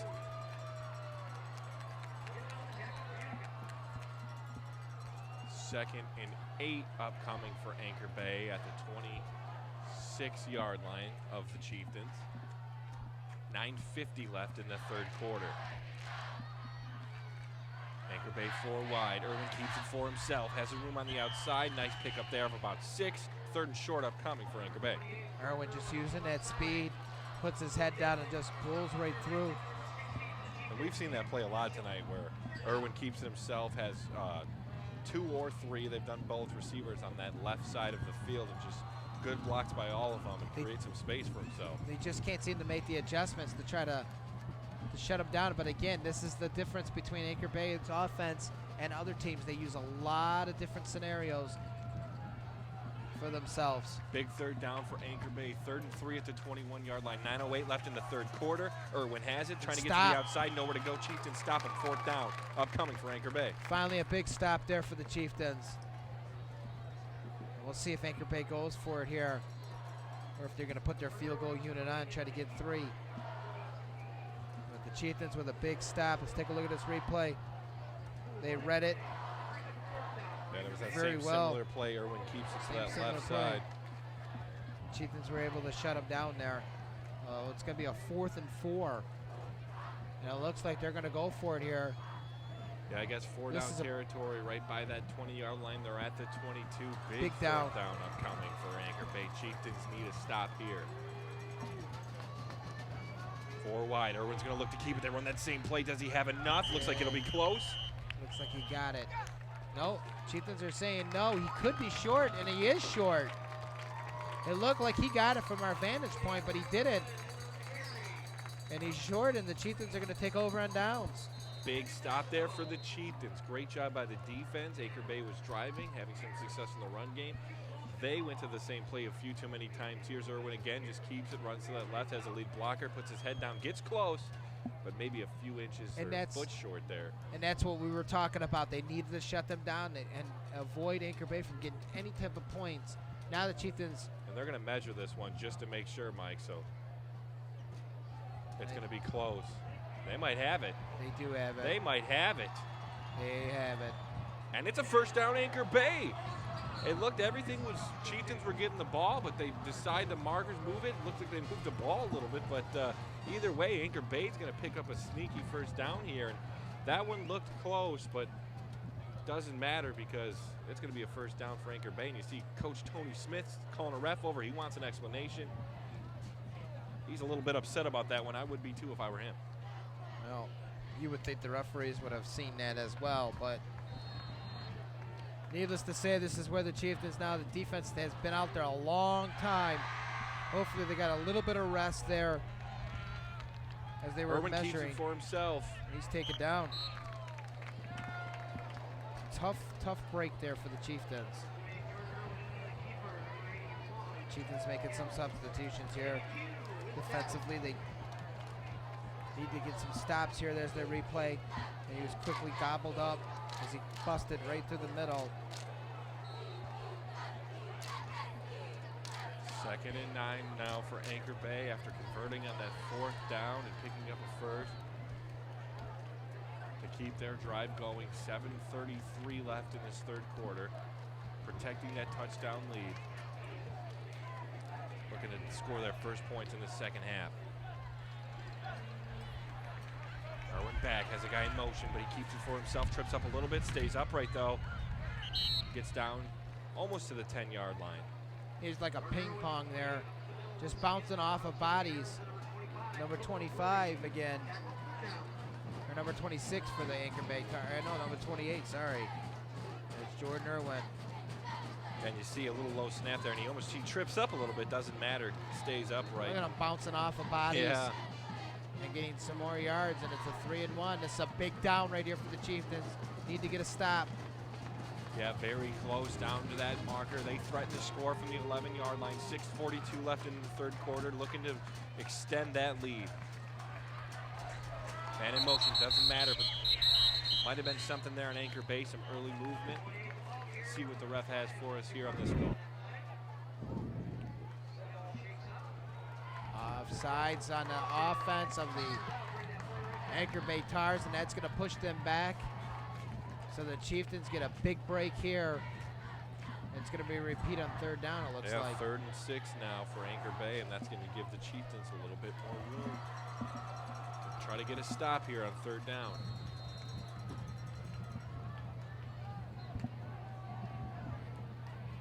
You see a great showing here by the Chieftain crowd, of course. Homecoming for the football team and for the students here. A nice warm night here at Barney Swinehart Field. Can't really say this is football weather, but I'm not complaining too much, Mike. No, I'm not either. It's better than being cold. Third down, low snap. Quarterback trying to jump on it, he does. Wow. You can't Fourth and long now. And they're going to have to punt or try for a field goal here, I would think. Try to get some more points. It's kind of a big distance there for their kicker, though. But a nice break, though, for the Chieftains. The one penalty, and then the bad snap, as you can see right here. That's the third time tonight the Anchor Bay's had some bad snaps. And nothing Irwin could do with that one except fall on it. Good job by him, though, to not let it turn into something worse. Get on the ball. They're going to send their offense back out, though. 4th and 20. They're still going for it. Wow. They have the ball at the 30-yard line, so you got to believe it's because their kicker. And they're looking to pass deep, throws it up in the air. No one there, though. And you got to believe that's because their field goal kicker doesn't have the distance, I would think, because I can't see any other reason of going for it on 4th and 20. yes, and the Chieftain offense hasn't been that great as of late, so you say, hey, we're not going to give you that great a field position.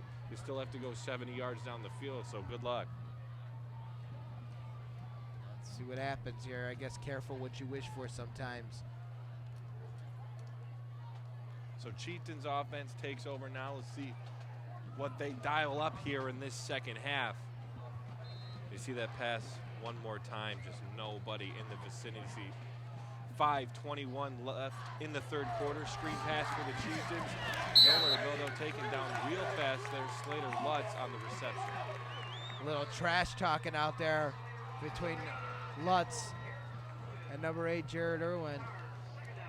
So Anchor Bay unsuccessful on that drive, but they did run a lot of clock, and when you have a touchdown lead, that's still not too bad of a thing. So we'll see the Chieftain offense for that first time in the second half.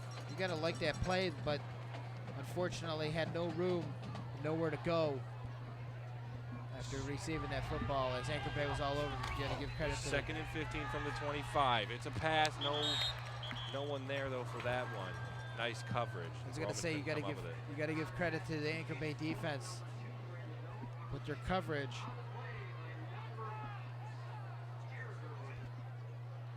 Mike, I want to see the offense be a little bit more aggressive here in the second half. The first half, they kind of get a little conservative, especially in the second quarter. Hasn't done much for them, as they've only scored one offensive touchdown. So take some chances through the air here, and especially 3rd and 15. You're not really moving the ball. Why not throw something down the field? So we'll see what Utica dials up here. Patrick O'Connor from the shotgun. He's got 4 wide. Willie in the backfield, looking for a receiver. He'll toss it down the field. Has a receiver. Nice. He has the first down and more. Out to midfield, taken down at about the 48-yard line. And there's a first down for the Chieftains. Jason Groman. Nice play. Groman again getting open. No, that was R.J. Pinto. No, it was R.J. Pinto. I was going to say when I seen the number 10. But O'Connor finding him.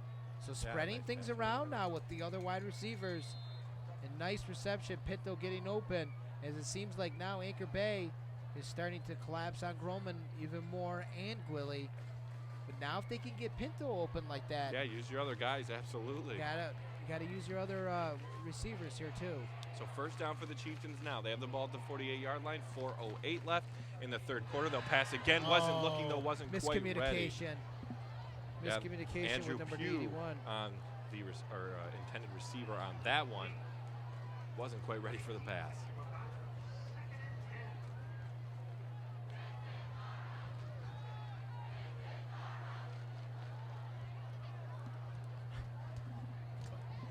The Utica Chieftain fans chanting, "This is our house."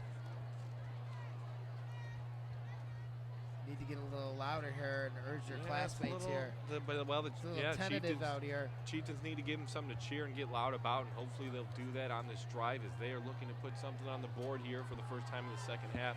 Haven't scored offensively since the first drive of the game. Second down for the Chieftains at the 48-yard line. Looking to tie this one up. They'll give the ball to Gwilly. Gwilly falls down right away, down at about the 50-yard line. Just can't seem to find the good blocks for Gwilly to get up. I haven't seen him tonight. Maybe a couple times, maybe 4 or 5 times go to the right or to the left. It's been more up the middle. It'll be interesting to see if the Chieftains will start going to that. Let's see here if O'Connor goes to the air. Tries to get them down the field. 3rd and 7. Yeah, big third down for the Chieftains here at midfield. 3:28 left in the third quarter. Looking to pass. As a receiver, he's got him. Groman's got it for the first down. Moves those chains down at about the 38-yard line of Anchor Bay. And Chieftains moving those chains now and doing it through the air. And I like what they're doing. They're spreading it around. That was a nice cross pass as Groman came across to get that catch. Take a look right here. There's Groman. You've seen him go up through the screen. Nice cross pass. It's a play that I used to run on Madden with Herman Moore. Oh boy, man. Back Have you in the played a day. Madden in the last 10 years? No, All your I Madden haven't, talks actually. Lions have stunk, so I haven't wanted to play them in that. All right, fair enough. I was gonna say, all your Madden plays been from the 90s. We need to get you a new Madden there, Mike. That team was epic. Epic, Adam. They Well, had in Herman Madden Moore, they were. Johnny Morton, they had Brett Perriman, they had Barry Sanders. Yeah, we need to get Mike on this. I have we need to get him a PlayStation 3. PlayStation 3. We need to get you the 4, Mike. Tell you what, I'll invite you over. We'll play some Madden 16. Well, my good buddy over at the 97 won the ticket. Ryan Woolley's been trying to get me into his Madden lead that he has on PlayStation 4, and I'm still holding out yet. Yeah, you're still playing your Madden 95 on your Sega Genesis. Well, over what there. does it say when Ryan has won the championship like for the last 5 years, and I was supposed to go up against him and suddenly boy. beat him? And of course, you saw Cole Anderson being walked off the field there, a little shaken up, but he gets off the field. I mean, he's got a championship belt and everything. Oh man, well he takes it just a little bit too far, but good for him. First down for the Chieftains. They have the ball at the 30-yard line. They're threatening to score. Looking to get on the board here. Hand off to Gwilly. He's got a little bit of room. He's pushing forward. He's got the first down. That's what you want to see Hey, right there's there. a little Gwilly sighting there. Gets down to the 26-yard line. That's what you want to see from Criminal Willie. Able to finally break out and get a big chunk of yards there. With 3:03 to go here, and the Chieftains moving the chains. There's that replay again. Gets the handoff. Busts right through up the gut. Finally taken down on the 26. And the Chieftains are in business. So now he's getting going. Now I say keep feeding him the ball. Just keep giving it to him. First down from the 26. There's Gwilly again. Oh no, it's a quarterback keeper. Yeah, that was a nice sneak. O'Connor, nice fake. Yeah, Gwilly got eaten up at the line. O'Connor kept it himself. Looks like he maybe got it about a yard out of Yeah, that. a yard or two there. Not much though doing. 2:30 left in this third quarter. Chieftains looking to tie it up.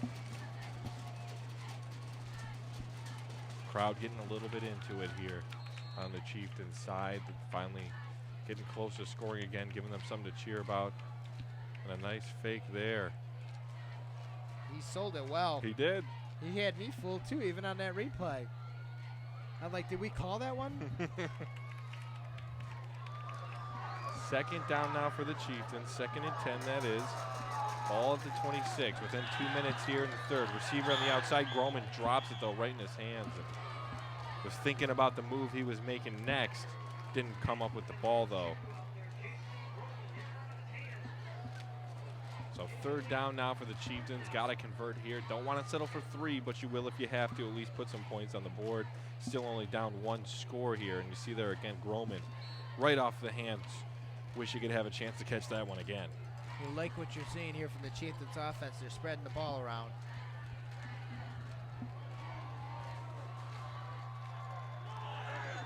Chieftains go 4 wide.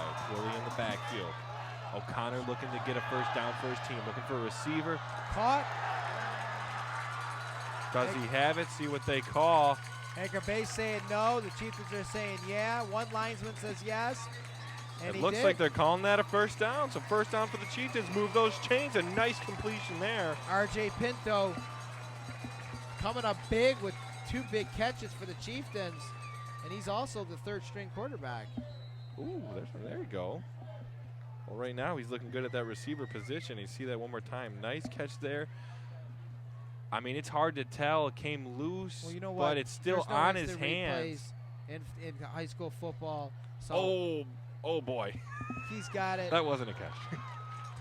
That Way to wasn't a call him out there, catch. Adam. that was clear on the replay. He clearly dropped that one. But hey, He sold it. He got away with it. That's all that matters. First down, Chieftains. There's no flags there you could throw for a review. No. This is high school football. Hey, look, we'll turn our monitors away. They can't see anything. So RG Pinto coming up with some big plays here for the Utica Chieftains.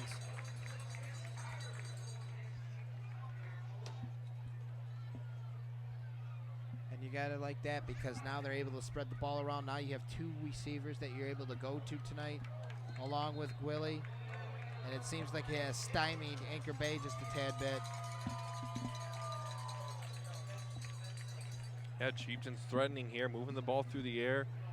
Got one good run out of Gwilly on this drive to pick up a first down, but for the most part, it's been their passing game that's been featured in the offense so far tonight. And Coach Tony said that he wanted to see more passing tonight out of his team, and so far we've seen that in the second half. And they're moving that ball up. Chieftains going to have great field position here. They're within the 5-yard line, 1st and goal, looking to even this one up. Let's see what they dial up. Hand off to Gwilly, and that's a fumble. Gets back on it, though. Chieftains will keep the ball. That's the second time tonight Gwilly had the ball stripped.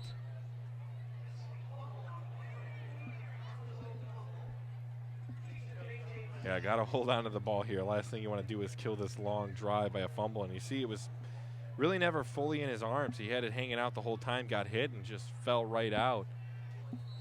O'Connor did his best to get it right into his chest, but either way, Chieftains keep it, 2nd and goal. And we're within the last minute here of the 3rd quarter, 45 seconds left, and that clock will keep running. Chieftains looking to score for the first time in the second half. 3 running backs in the backfield, handoff to Gwilly, has a little bit of a seam, but nowhere really to go there. Looks like he got about a yard or two on that play. Gwilly keeps pushing forward. It looks like the Chieftains might let the clock run out here in the 3rd quarter. Yeah, 12 seconds left, 10 seconds Might as left. well use your timeouts for the 4th quarter, especially if you tie this thing up. Yeah, and you'll take that little bit of a break here to think about what you're going to do. Call the best play you can for 3rd down. So we'll be back for the 4th quarter of play here. Chieftains threatening to score. They're down a touchdown to Anchor Bay. We'll be back for the 4th quarter next.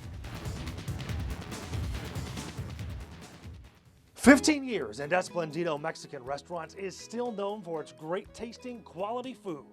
Their secret? Combining the classic taste of Jimmy's Pizza and the well-loved menu from the original Pancho's restaurant. There's daily food and drink specials and weekday happy hours. Also, stop in for Taco Tuesday or on Sunday when kids eat free. Dine in or carry out. That's Esplendito Mexican Cuisine off Mound Road in Shelby Township. Call 586-739-1070.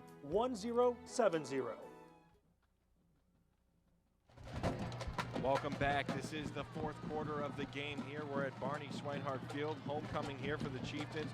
They're threatening to score. 3rd and goal upcoming, a big 3rd down in this 4th quarter. They want to tie it here.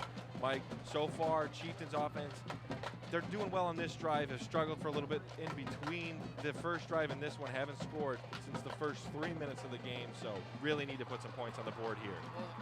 Well, what's successful for them is they're spreading the ball around, and now they got Pinto involved, which has been very good for them. Obviously, they're not having to go to Groman as much. And Anchor Bay seems to have 2 wideouts on Groman now, along with covering Gwilly. So Pinto coming up with 2 big possessions has helped them big time. Let's see what they can do here on 3rd and 5. They need to get in there for 6. They have it at the 5. O'Connor looking to throw, gets it out, touchdown, Chieftains. Right back in this one, down 1 point. Can they tie it up? Andrew Pugh with the reception. And obviously, Anchor Bay was not looking for that at all. As Andrew Pugh doesn't really get called to get the ball very much. And an awesome play there for the Chieftains to get in there for 6 and tie this thing up, barring the extra point. And a huge touchdown there, finishing a drive. It was a long drive, took their time, had some success through the air, had some success with Gwilly in the running game.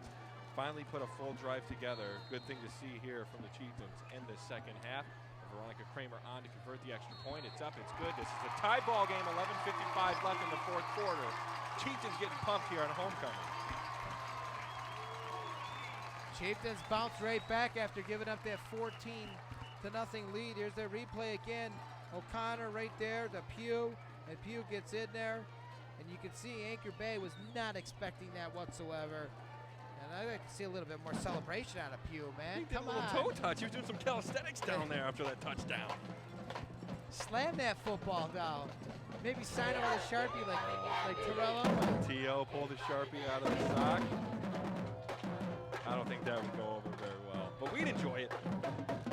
We would enjoy it indeed. So you see something like that, gets your crowd into it, gets the students pumped. You have something to cheer about now, and tie ball game. This has been a great back and forth so far, Mike. Can't wait to see what the next 11:55 brings us. This has been everything that we've expected, especially your alumni voting to Channel 7 for the high school game of the week That's for this right. week, and they beat out two top schools in Detroit to be covered tonight on Channel 7's game of the week. So it's been everything that we've expected and everything everybody else has expected as well. It's been a very good game. Here's the Squid. kick, a bouncing kick. Through one guy's hands off another one picks it up from the 25 return, taken down at about the 30, and we'll see this Anchor Bay offense for the second time this half. First time took about almost 8 minutes to drive the ball down the field, but finally got stopped. Well, that penalty killed them. That penalty stopped them. That's what hurt Anchor Bay, and the Chieftains were able to get that stop to get the football back. So defensively here, as you see, the ball was kind of juggled. Nearly cost Anchor Bay, too, as the Chieftains were coming in.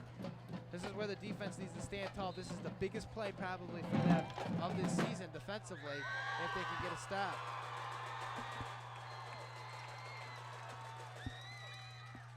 Anchor Bay takes over at the 31-yard line. Tie ball game. Handoff up the middle, little bit of a seam, picks up a couple yards on that carry. The running game has been the killer for Anchor Bay. Chieftains have not been able to solve it. Let's see if they can solve it here in this fourth quarter.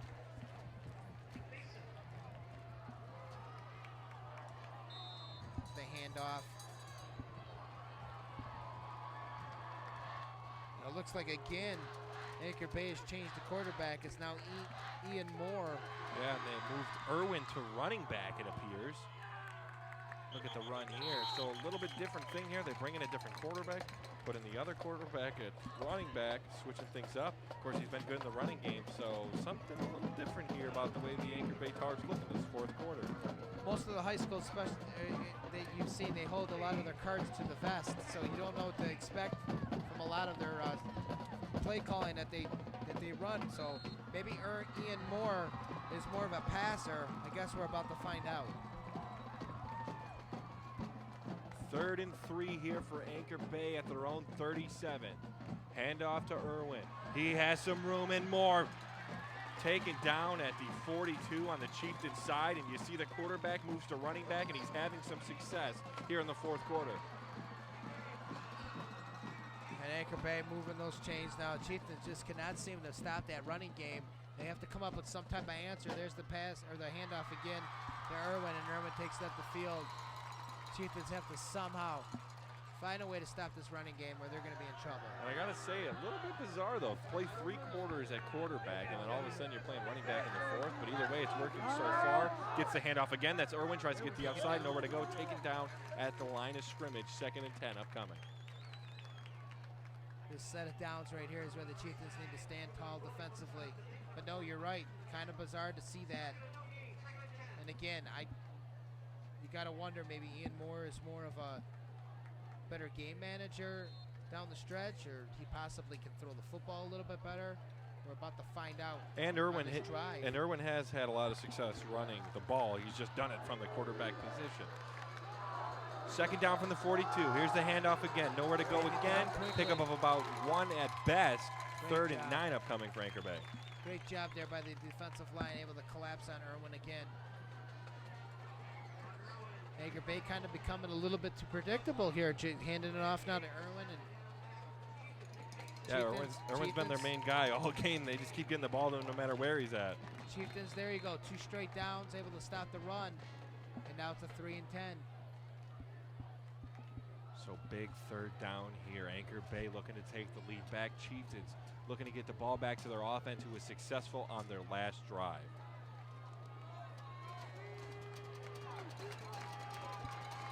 See what Anchor Bay dials up here. 3 wide on the right, 2 on the left. Quarterback from the shotgun looking to pass. Bootlegs to the right. Does he have a receiver? Oh! No, almost interception. But needless to say, it's now 4th down. Joseph Roach, the intended receiver on that one. Looks like he got a little shaken up, but looks like he'll at least be able to get off the field. Nearly had that one intercepted. And this, he is really shooken up. He's got a bad wheel. He's going to come out the field. See that play one more time. Chieftains force Irwin out to the right. Can't quite get it to the receiver. Good defense there on the play. So huge stop there by the Chieftains. Anchor Bay will punt. High snap. Looks like he'll still be able to catch and punt it, though. A very high punt. No one can find it. Takes a very friendly bounce. It keeps going inside the 10, inside the, almost to the 5. Talk about Wow, able what a to punt. save themselves on that one. Yeah. Anchor Bay with a high snap gets it, is able to get the punt away, and the Chieftains decide, obviously, to let it roll. That was the best decision Look they at could that. make. Incredible job by the punter. Catches it. I mean, you might have to put the punter at wide receiver there. Takes a roll, and that's what we call poison right there. A poison ball. You don't touch that if you're the Chieftains, and they didn't. So now the Chieftains kind of in a hole a little bit on the 7-yard line, but it's doable to get out of it, try to get down the field, and try to win this football game with 8:30 to go. Yeah, tough place to be, backed up at your own 7. They have a little bit of space, though. See what they want to do here. Maybe they'll use Gwilly to try to get out of this hole. Tie ball game. Gwilly on the handoff. Whoa, it's a fumble! Chieftains get on it. Back. And there's a huge mistake. You don't want to give those up, but Chieftains get back on it, but give up a few yards. They're backed up more by their end zone. You kind of got to wonder what Inigo Wyatt was thinking there on the Anchor Bay Tars. I believe that's who that was. He didn't jump on that ball right away. And that looked like a possible read option there. Wasn't sure if he wanted to give it to him or tried to and he didn't take it or what exactly happened, but looked like a possible read option that just nobody really made a good decision on. So Chieftains backed up here, 2nd and 13 for them. Tied ball game, 7:40 left in this game. Chieftains trying to get unpinned. 3 guys in the backfield. Handoff to Gwilly. Finds a little seam up the middle, keeps pushing, at least creates some space for his team for the upcoming 3rd down. So it's going to be a 3 and 7 here. Let's see if the Chieftains can get a first down. Big down here. That clock is rolling. We've seen O'Connor. There's that replay, gets it to Gwilly. Gwilly breaking right up for a gain of 3. We've seen O'Connor in that last drive where the Chieftains came down. He had a 3rd down similar to this and was able to get that first down for the Chieftains. Big 3rd down. Chieftains at their own 10, 7 yards for the first. See what they do, looking for a receiver. Tipped up over the middle. Luckily incomplete for the Chieftains, and they'll have 4th and 7 upcoming. Looks like they'll be forced to punt it back to Anchor Bay. Tough break there as it got tipped. As he was looking to go to Groman. Give credit to the corners there for getting in the way. Let's take a look at this replay. As it got tipped right over Groman's head. At number 5 of Anchor Bay, that would be Gabe Studer, almost coming up with an interception. So a great punt by Anchor Bay pins the Chieftains back, causes them to struggle on that drive, pinned by their own end zone. Now the Chieftains need a great punt to get them out of this one. 6:47 left in this football game.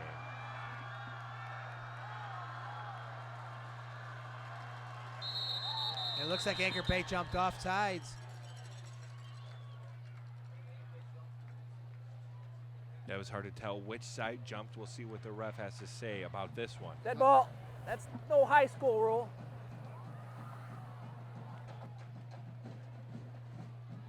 It looks like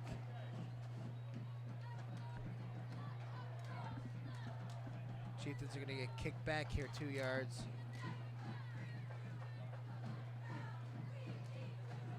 And they flag that one down real quick. And Chieftains will try to punt this one again. Pin back an extra 5 yards. So a little less space for the punter now. See what Utica can do with this one. Anchor Bay looking for a good return here to get themselves in good field position to get their lead back.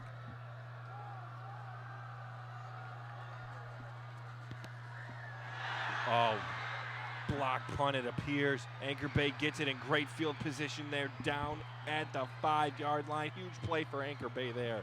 Chieftains not happy with that one. Wow.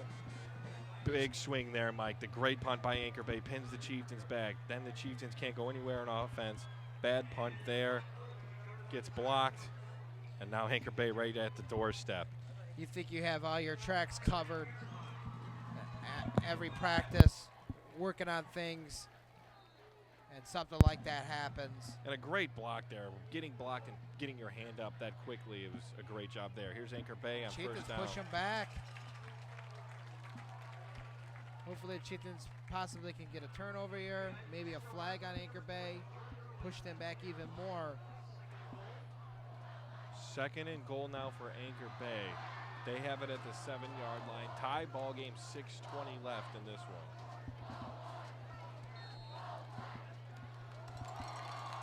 Big down here. Yeah, if Chieftains can stop them and at least let them get 3 points. I mean, if you keep them to 3 points at this point, it was a successful defensive stop for Utica. Second and goal.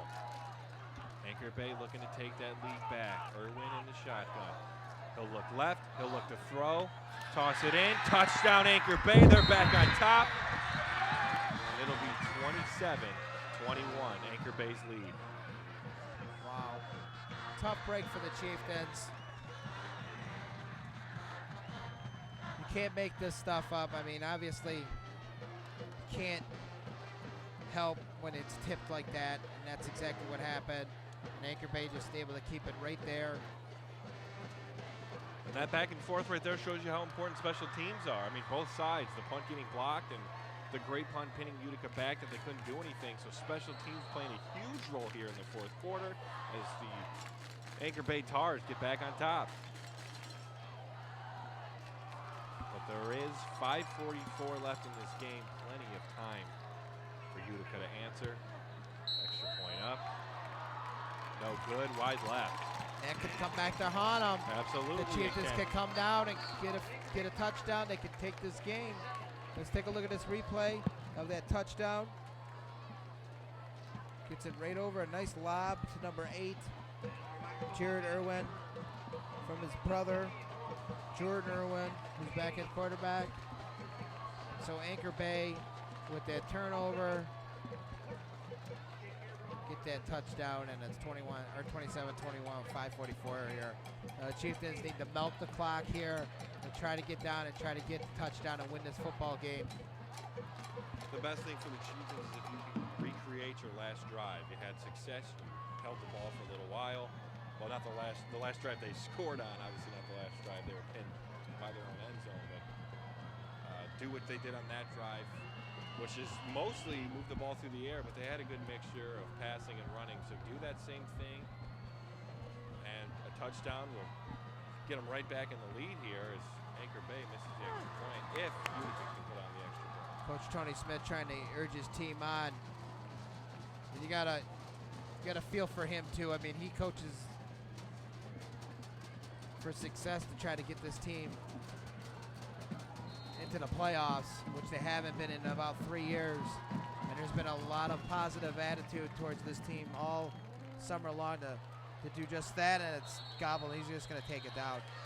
Yeah, low ground kick. They've had trouble with those all night. They do again there, but either way, Chieftains will start this drive at the 20-yard line. So we'll see what this team's made of right here. This is a doable game to come down and try to win this thing with 5:41 to go. And again, you know, going back, you try to work on and cover all your tracks during practices all week long, and then something like that happens with the tip. It's just one of those things. All you can do is trust in your offense to get you back in the lead, and that's what they'll have to do here. First down at the 21. Chieftains down 6. See what they dial up in this drive. O'Connor rolling out. He'll keep it for himself. Has some blockers. He'll try to get to the outside. He does. Pick up about 7 on that play. I like the little mixing up there. O'Connor changing things up from the Chieftains.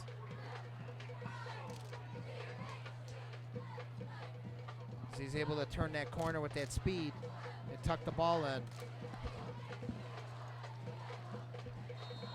2nd and 4 now for the Chieftains. 5:12 left in this football game. Chieftains down 6. They have the ball to 27-yard line. Patrick O'Connor trying to lead his team to victory. In his first start of the season, he played last week but wasn't a starter. Looked to move the ball through the air here. Tries to hit Groman coming across the middle, but incomplete. So they're trying to work the ball to Groman here, and he hasn't really had a big play in a little bit, but they're still trying to get him the ball. This kid is talented. This is where I get Gwilly out there. You know, as a wide out. This is where I get Pinto out there as a wide out. You got nothing to lose with 4:52 to go. Let's take a look at this replay. O'Connor's getting all the time that he needs from that offensive line, so you got to give a lot of credit to them tonight. With Groman not able to come up with it. And Groman's made some big plays tonight, but he's also had a couple drops where he's worrying about the yards after the catch, because that's something he is good at, but a couple drops here. 3rd and 4, Patrick O'Connor looking to pass. Got a receiver off the hands, though. Can't keep it. 4th down now upcoming for the Chieftains, and that's Slater Lutz, the intended receiver on that play. I like the intent here. I mean, you could have went with Gwilly, obviously, to run the ball as well on a 3rd and 4, but they're looking to try to get down the field and try to make up, burn some clock as well. Well, you have plenty of time here, Mike, and we see that pass one more time. A good pass to the outside, just couldn't come up with it. But you have a 2nd and 4. You think maybe you would try to use Gwilly a little bit more. You have 2 downs to pick up 4 yards, but the passing game has been successful for the Chieftains tonight, and that's something they want to develop and get going. So you also can't blame them for trying a few through the air there. So 4th and 4 from the 27, 4:48 left in the game. Chieftains will be forced to punt.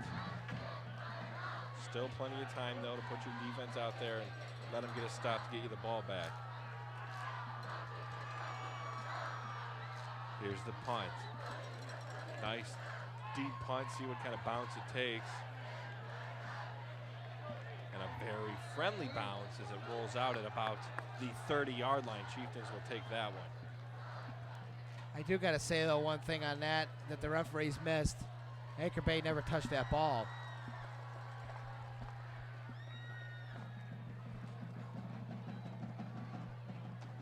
Now, that's obviously not the right call at all, as obviously Anchor Bay has to touch the ball before Utica can. So, Mike, 4:38 left in this football game. Chieftains looking for a big stop here. Been such a back and forth.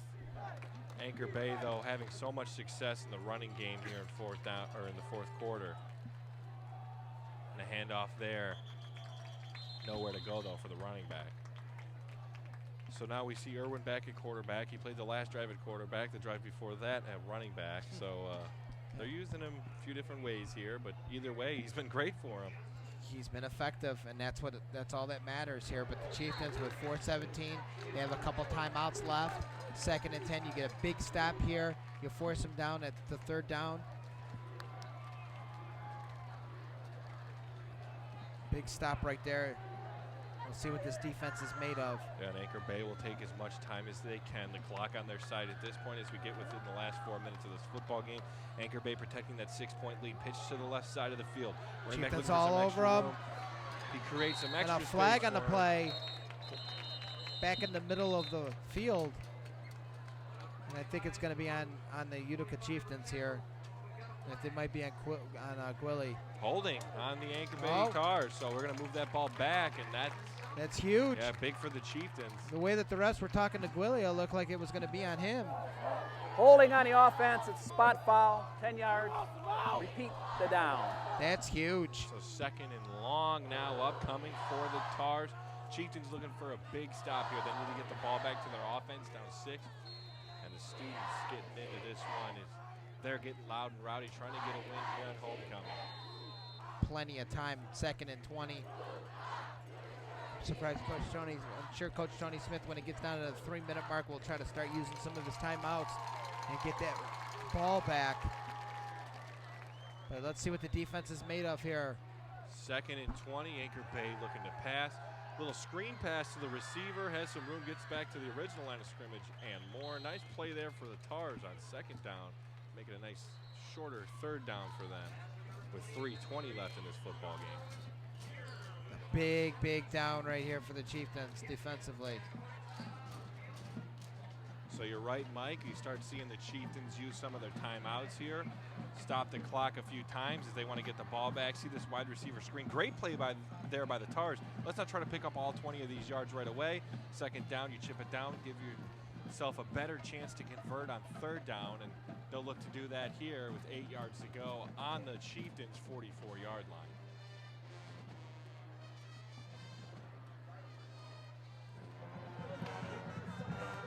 Chieftains talking things over here.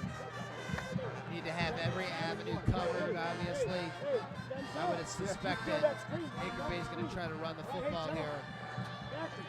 And everybody get Jordan as much Irwin. water as they can, get as much of a breather as they can. This has been a good back and forth game. A lot of guys playing both sides of the ball, so when you get a little break here, you catch as much wind as you can and get ready to finish out this football game.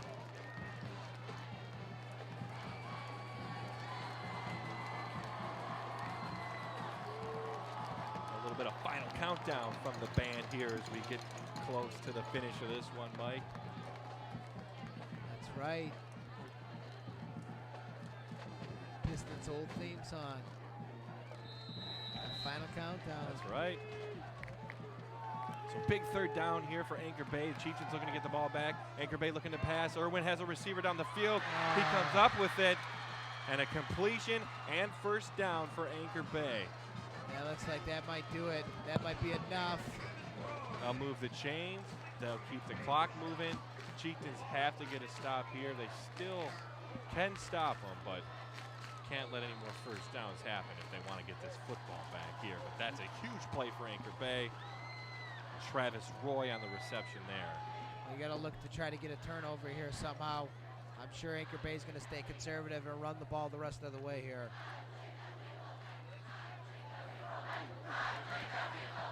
First down from the 33. Irwin keeps it for himself. And he's Take it down. He's been their answer. The Chieftains have not been able to solve tonight. Big game for Irwin. 2nd down and 7. Anchor Bay has the ball at the 30-yard line. Let's see this one more time. Irwin on the quarterback keeper picks up 3 yards on that one. 2:26 left now in this football game. Anchor Bay trying to protect that 6-point lead. Utica still has 2 timeouts left. They can stop the clock here if they need to shortly, but they need to get the stops for it to matter.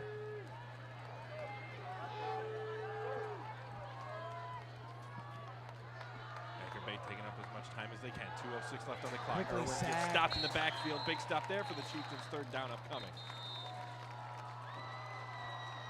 The Chieftains will stop the clock with a timeout. 2:01 left. Trying to get the ball back to their offense. I believe they have one more timeout left. Yeah, one more for the Chieftains. That's plenty of time for them if they can stop them here.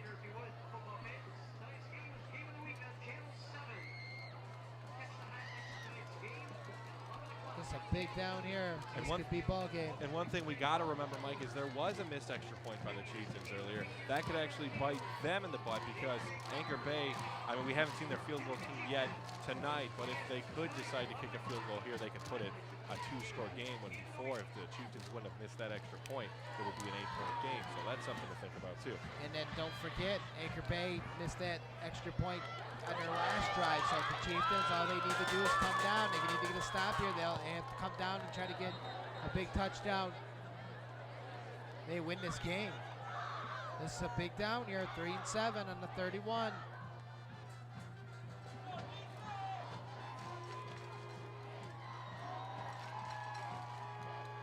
Fans ready, the team ready for this big 3rd down. 3rd and 8 from the 31. Anchor Bay.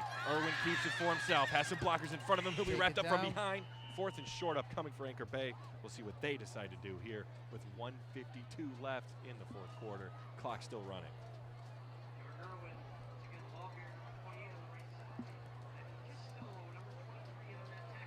They're going to take their time, obviously. We'll see that one more time. You see 3 wide on the right end, the running back to help block. The tackle pulls there on the outside, and Irwin gets down close to the 1st down marker, but not enough. 4th and 2 from the 25, 1:25 left in this game. Crowd getting loud. Chieftains looking to get the ball back here. Game comes down to this 4th down. The Chieftains don't stop them here. This one will be over. Chieftains calling their last timeout. Anchor Bay actually Anchor Bay decided to take a timeout. They ran out as much clock as they could, then decided to take that timeout. They want to. Could they be going for that field goal? I think they're going to send their offense out and try to pick this one up. But if they had a good enough field goal kicker, have to imagine they'd want to pick up that 3 and put this one out of reach. So we'll see what they decide to do. Mike, great back and forth game here so far tonight. Of course, the Chieftains went up early, and then Anchor Bay answered. Then they took the lead. Chieftains tied it up at 21-21, and then Anchor Bay got up to 6 on them. There's our production crew. Doing a fine Shelby job TV. tonight. Oh yeah, without a doubt. Every week, especially for Eisenhower and for Utica Chieftain football coverage. But yeah, just some bad luck that cost the Chieftains here, but there's still plenty of time here. If they can get a big stop here on 4th and 2, they're going to get the football back. Problem is, I don't believe the Chieftains have any timeouts left. They have 1. 4th down. 4th and 2. Anchor Bay wants to pick this one up to finish it. Chieftains looking to get the ball back. Anchor Bay will use another timeout. Wanted to see what the Chieftains came out. Obviously, they were trying to get them to jump off sides to get that 1st down. Yes, maybe try to get them to jump and see what they come out in. Try to figure them out. Play a little chess game here. If you're Anchor Bay, you have plenty of timeouts. You hope you won't need another one. You shouldn't. So all that matters is picking up this 1st down and putting this game to bed. That's all that matters, definitely. Anchor Bay looking to try to get up. We want to thank Esplendido's Mexican Cuisine for our catering tonight for our crew. Yeah, Esplendido's is always great to us. Check them out on Mount Road in Shelby Township. Construction won't stop then, even if there's construction going on. Hey, they're still open. Go check them out. Oh man, earlier Taco Tuesday, every Tuesday. I was down there mounting tacos before the game. Mini burritos. Always love those. Oh, they're delightful. So check out Esplendido's. Great place, beat it. Pizza Spirits celebration.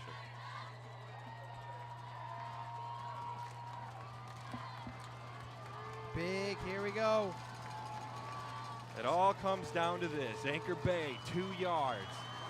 Chieftains still have time left if they can force the stop here and get that ball back. Let's see what Anchor Bay comes up with. Crowd getting loud. Here's the handoff. Looks like he stopped the ish. Chieftains will get the ball back. Still enough time, too. 1:12. Big stop there for the Chieftains. And a big thing is, Mike, they still saved the timeout. So they minute did. 12 here I thought they used with them one all. timeout, yes. Well, that's good. Try to take a shot possibly down the field here, although they're probably going to expect that. Here's that handoff again, and the Chieftains were right there waiting for it. And that's Kumana Gwilly on the tackle. See if he plays a part in getting this offense going to come down and try to score here to get this lead back and put this one away. 1:12 left. Chieftains have a timeout. See what this offense can do. Patrick O'Connor getting his first start of the season. He's been pretty good tonight, made some good throws. Both teams actually have a timeout left, so that's... O'Connor looking to do something through the air. He throws it deep. He's got a receiver over the middle. He could go 40, 30. He's got a couple guys to beat. Can he outspeed him? He's got a touchdown, Chieftains, and the homecoming thriller. And the crowd's going crazy. Unbelievable. The RJ big stop Pinto on fourth again. down. Wow. RJ Pinto coming up big. What a catch. He had him open, and again, Anchor Bay not expecting RJ Pinto to get open as they had Groman covered and Willie covered. And fans, if you could see Adam up here as he put his fist up high. Look, we've been looking for a For strike your like that. alumni year? Oh boy. Well, look, you got to. No, you're right. You were looking for a strike like that all night. Homecoming here, a big thriller. Do you get the big stop? Now, though, you got to make sure you get the lead here. Finish this extra point out. You get that extra point. Here's the problem, though, too. There's a minute left. Anchor Bay has a timeout left as well. Extra point to take the lead is up. That's good. Chieftains have the lead. 1 minute left for Anchor Bay, though. They do have a timeout, and as quick as Utica scored, Anchor Bay can do the same. And that's nice to see for this high school. I mean, They the take guys that on the 1 point sideline, lead. the crowd, they can't contain themselves. Let's see that strike one more time. Patrick O'Connor, patient in the pocket, airs it out. He's got the receiver, Nobody on RJ him. Pinto, wide open down the field. That's his third catch tonight, and the biggest one all night. Incredible. And you've seen they had 2 guys on Groman, nobody on Pinto. And that's the biggest reason he was able to break out wide open, get that catch. Nice pass by O'Connor. And the Chieftains get that touchdown. And now with a minute left, let's take a look at this one more time. O'Connor, all kinds of time in that pocket. And again, wide open, RJ Pinto. Pintos and cheese, anyone? Pintos and Boom. cheese. Touchdown. Nom. So Utica still has to stop Anchor Bay. All Anchor Bay needs is a field goal, although we haven't seen a field goal attempt yet tonight from Anchor Bay.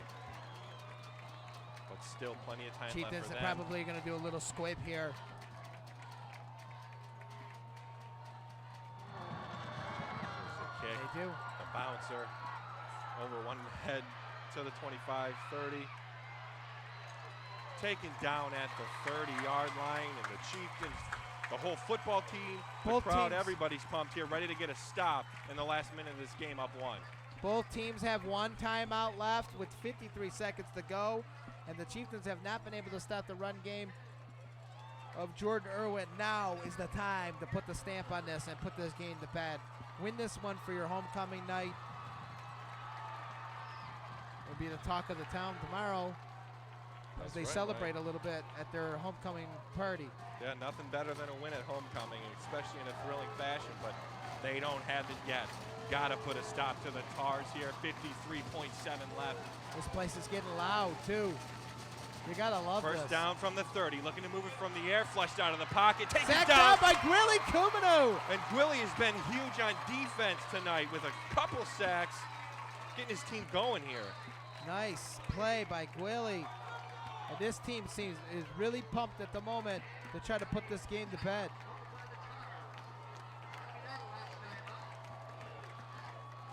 So Anchor Bay decides we're going to use that last timeout.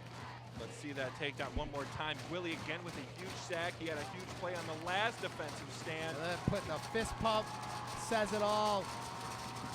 And the Chieftains with a big play there. 46.2 seconds left. Anchor Bay down 1. They have a lot of Who's field that? to move the ball. No timeouts left now. You gotta love this atmosphere. It's pumping here. Barney Swinehart again. There's Irwin taken down by Gwilly Kumino. The Chieftains looking to get this big win here. 2nd and 15 from the 25. Anchor Bay, no timeouts. They're looking to move the ball through the air. Irwin moving out of the pocket. Pressure just gets rid of it. Has nowhere to go with that. 3rd and long, and flag on that play. It was a smart decision to try to throw it away. I'm not sure what the flag is on. Could be a hold. Not sure what the call is. We'll hear that. They call the intentional grounding on him. I didn't see it because it looked like he was flushed way out of that pocket. Therefore, no intentional grounding can be called. But we'll see what the ref has to say about this one. Intentional grounding. Intentional grounding. Lost it down. And a big mistake Third there, down. Mike. 5-yard penalty from the spot. So you lose your down, you lose 5 yards. It still looked like he was still at the line of scrimmage, It though. looked like he was way out of the pocket there. So usually that wouldn't be intentional grounding, but hey, Chieftains catch a break. Lost it down for Anchor Bay. So 3rd and 24 from their own 16. I know. We know here, though. Okay. I think the ref still might have his microphone on. They're at the 16, 3rd and long. They'll spread it out, look to pass, pressure on him, nowhere Down to go, goes. take it down again. 4th No and timeouts really long left. They have to get up to the line as quick as they can. The guy's on the ground. And they're taking as much time as they can. 4th and 30 upcoming from the 10-yard line. Clock keeps running.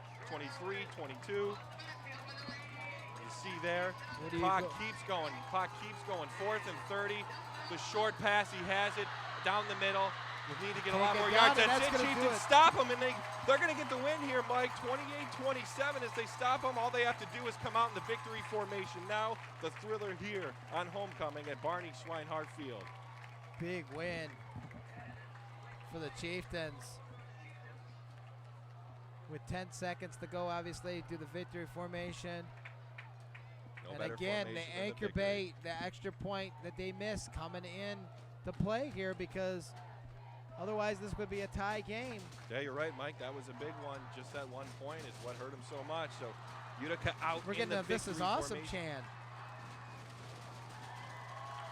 And that'll do it. They'll wrap a bow on this one. Patrick O'Connor in his first start for the Chieftains leads his team to victory. Big plays on defense, big stops. They win this one 28-27.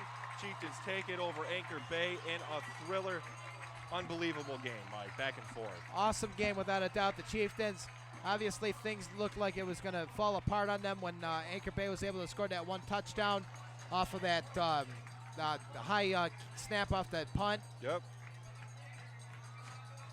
Take a look at this highlight here. Let's take a look at the last touchdown for the Chieftains. O'Connor gets a nice air out right to R.J. Pinto, and he takes it in for the touchdown, the game-winning touchdown. And that kid came out big tonight. 2 big receptions when the Anchor Bay was least expecting it. And there's the final score, 28-27. But again, the Chieftains, this is a big building block for them. Obviously, a heartbreaker 2 weeks ago, and then last week, obviously, playing against the powerhouse Romeo. But the Chieftains this week against Anchor Bay almost could have been a heartbreaker, but able to come out, able to win this game for their classmates. And as you could hear them, they're going crazy here at Barney Swinehart, celebrating as the players are going into the stands to celebrate with their classmates. And that's how you do it on homecoming, Mike. You give them a big win, go celebrate with them. R.J. Pinto, the hero here, along Pintos with and Kuban and cheese. Willie on defense, but Pinto, the hero here, that'll be talked about tonight. They'll have something to celebrate tomorrow. Huge win for them. Of course, they're looking to move on to Warren Cuzno next week as Utica moves to 500. So huge win for them moving forward. Take the momentum from this one. Go in. You got Cuzno on the road. That's going to be a big one. Keep that season moving. If you can get to 3-2, things really are looking pretty decent for you here midway through the season. Well, last season they were able to beat Anchor Bay and Cuzno back-to-back, so hopefully they can repeat that and get to obviously get another big win on the year, as now they're 2-2 in the year. Hopefully they can get to 3-2 in the year and keep moving forward. So far, this has been an exciting season, as we thought it was going to be coming into this year off the summer. So the Chieftains just looking to keep building on what they have, and obviously an exciting atmosphere here at Barney Swinehart as the Chieftains win this ball game. Yep, thank you for the whole Shelby TV crew. Thank you for watching. I'm Adam Zellick for Mike Ventimiglio. Thanks for tuning in. Chieftains win this one 28-27 over Anchor Bay in a thriller here on homecoming. Check us out next time for more Utica Chieftain football.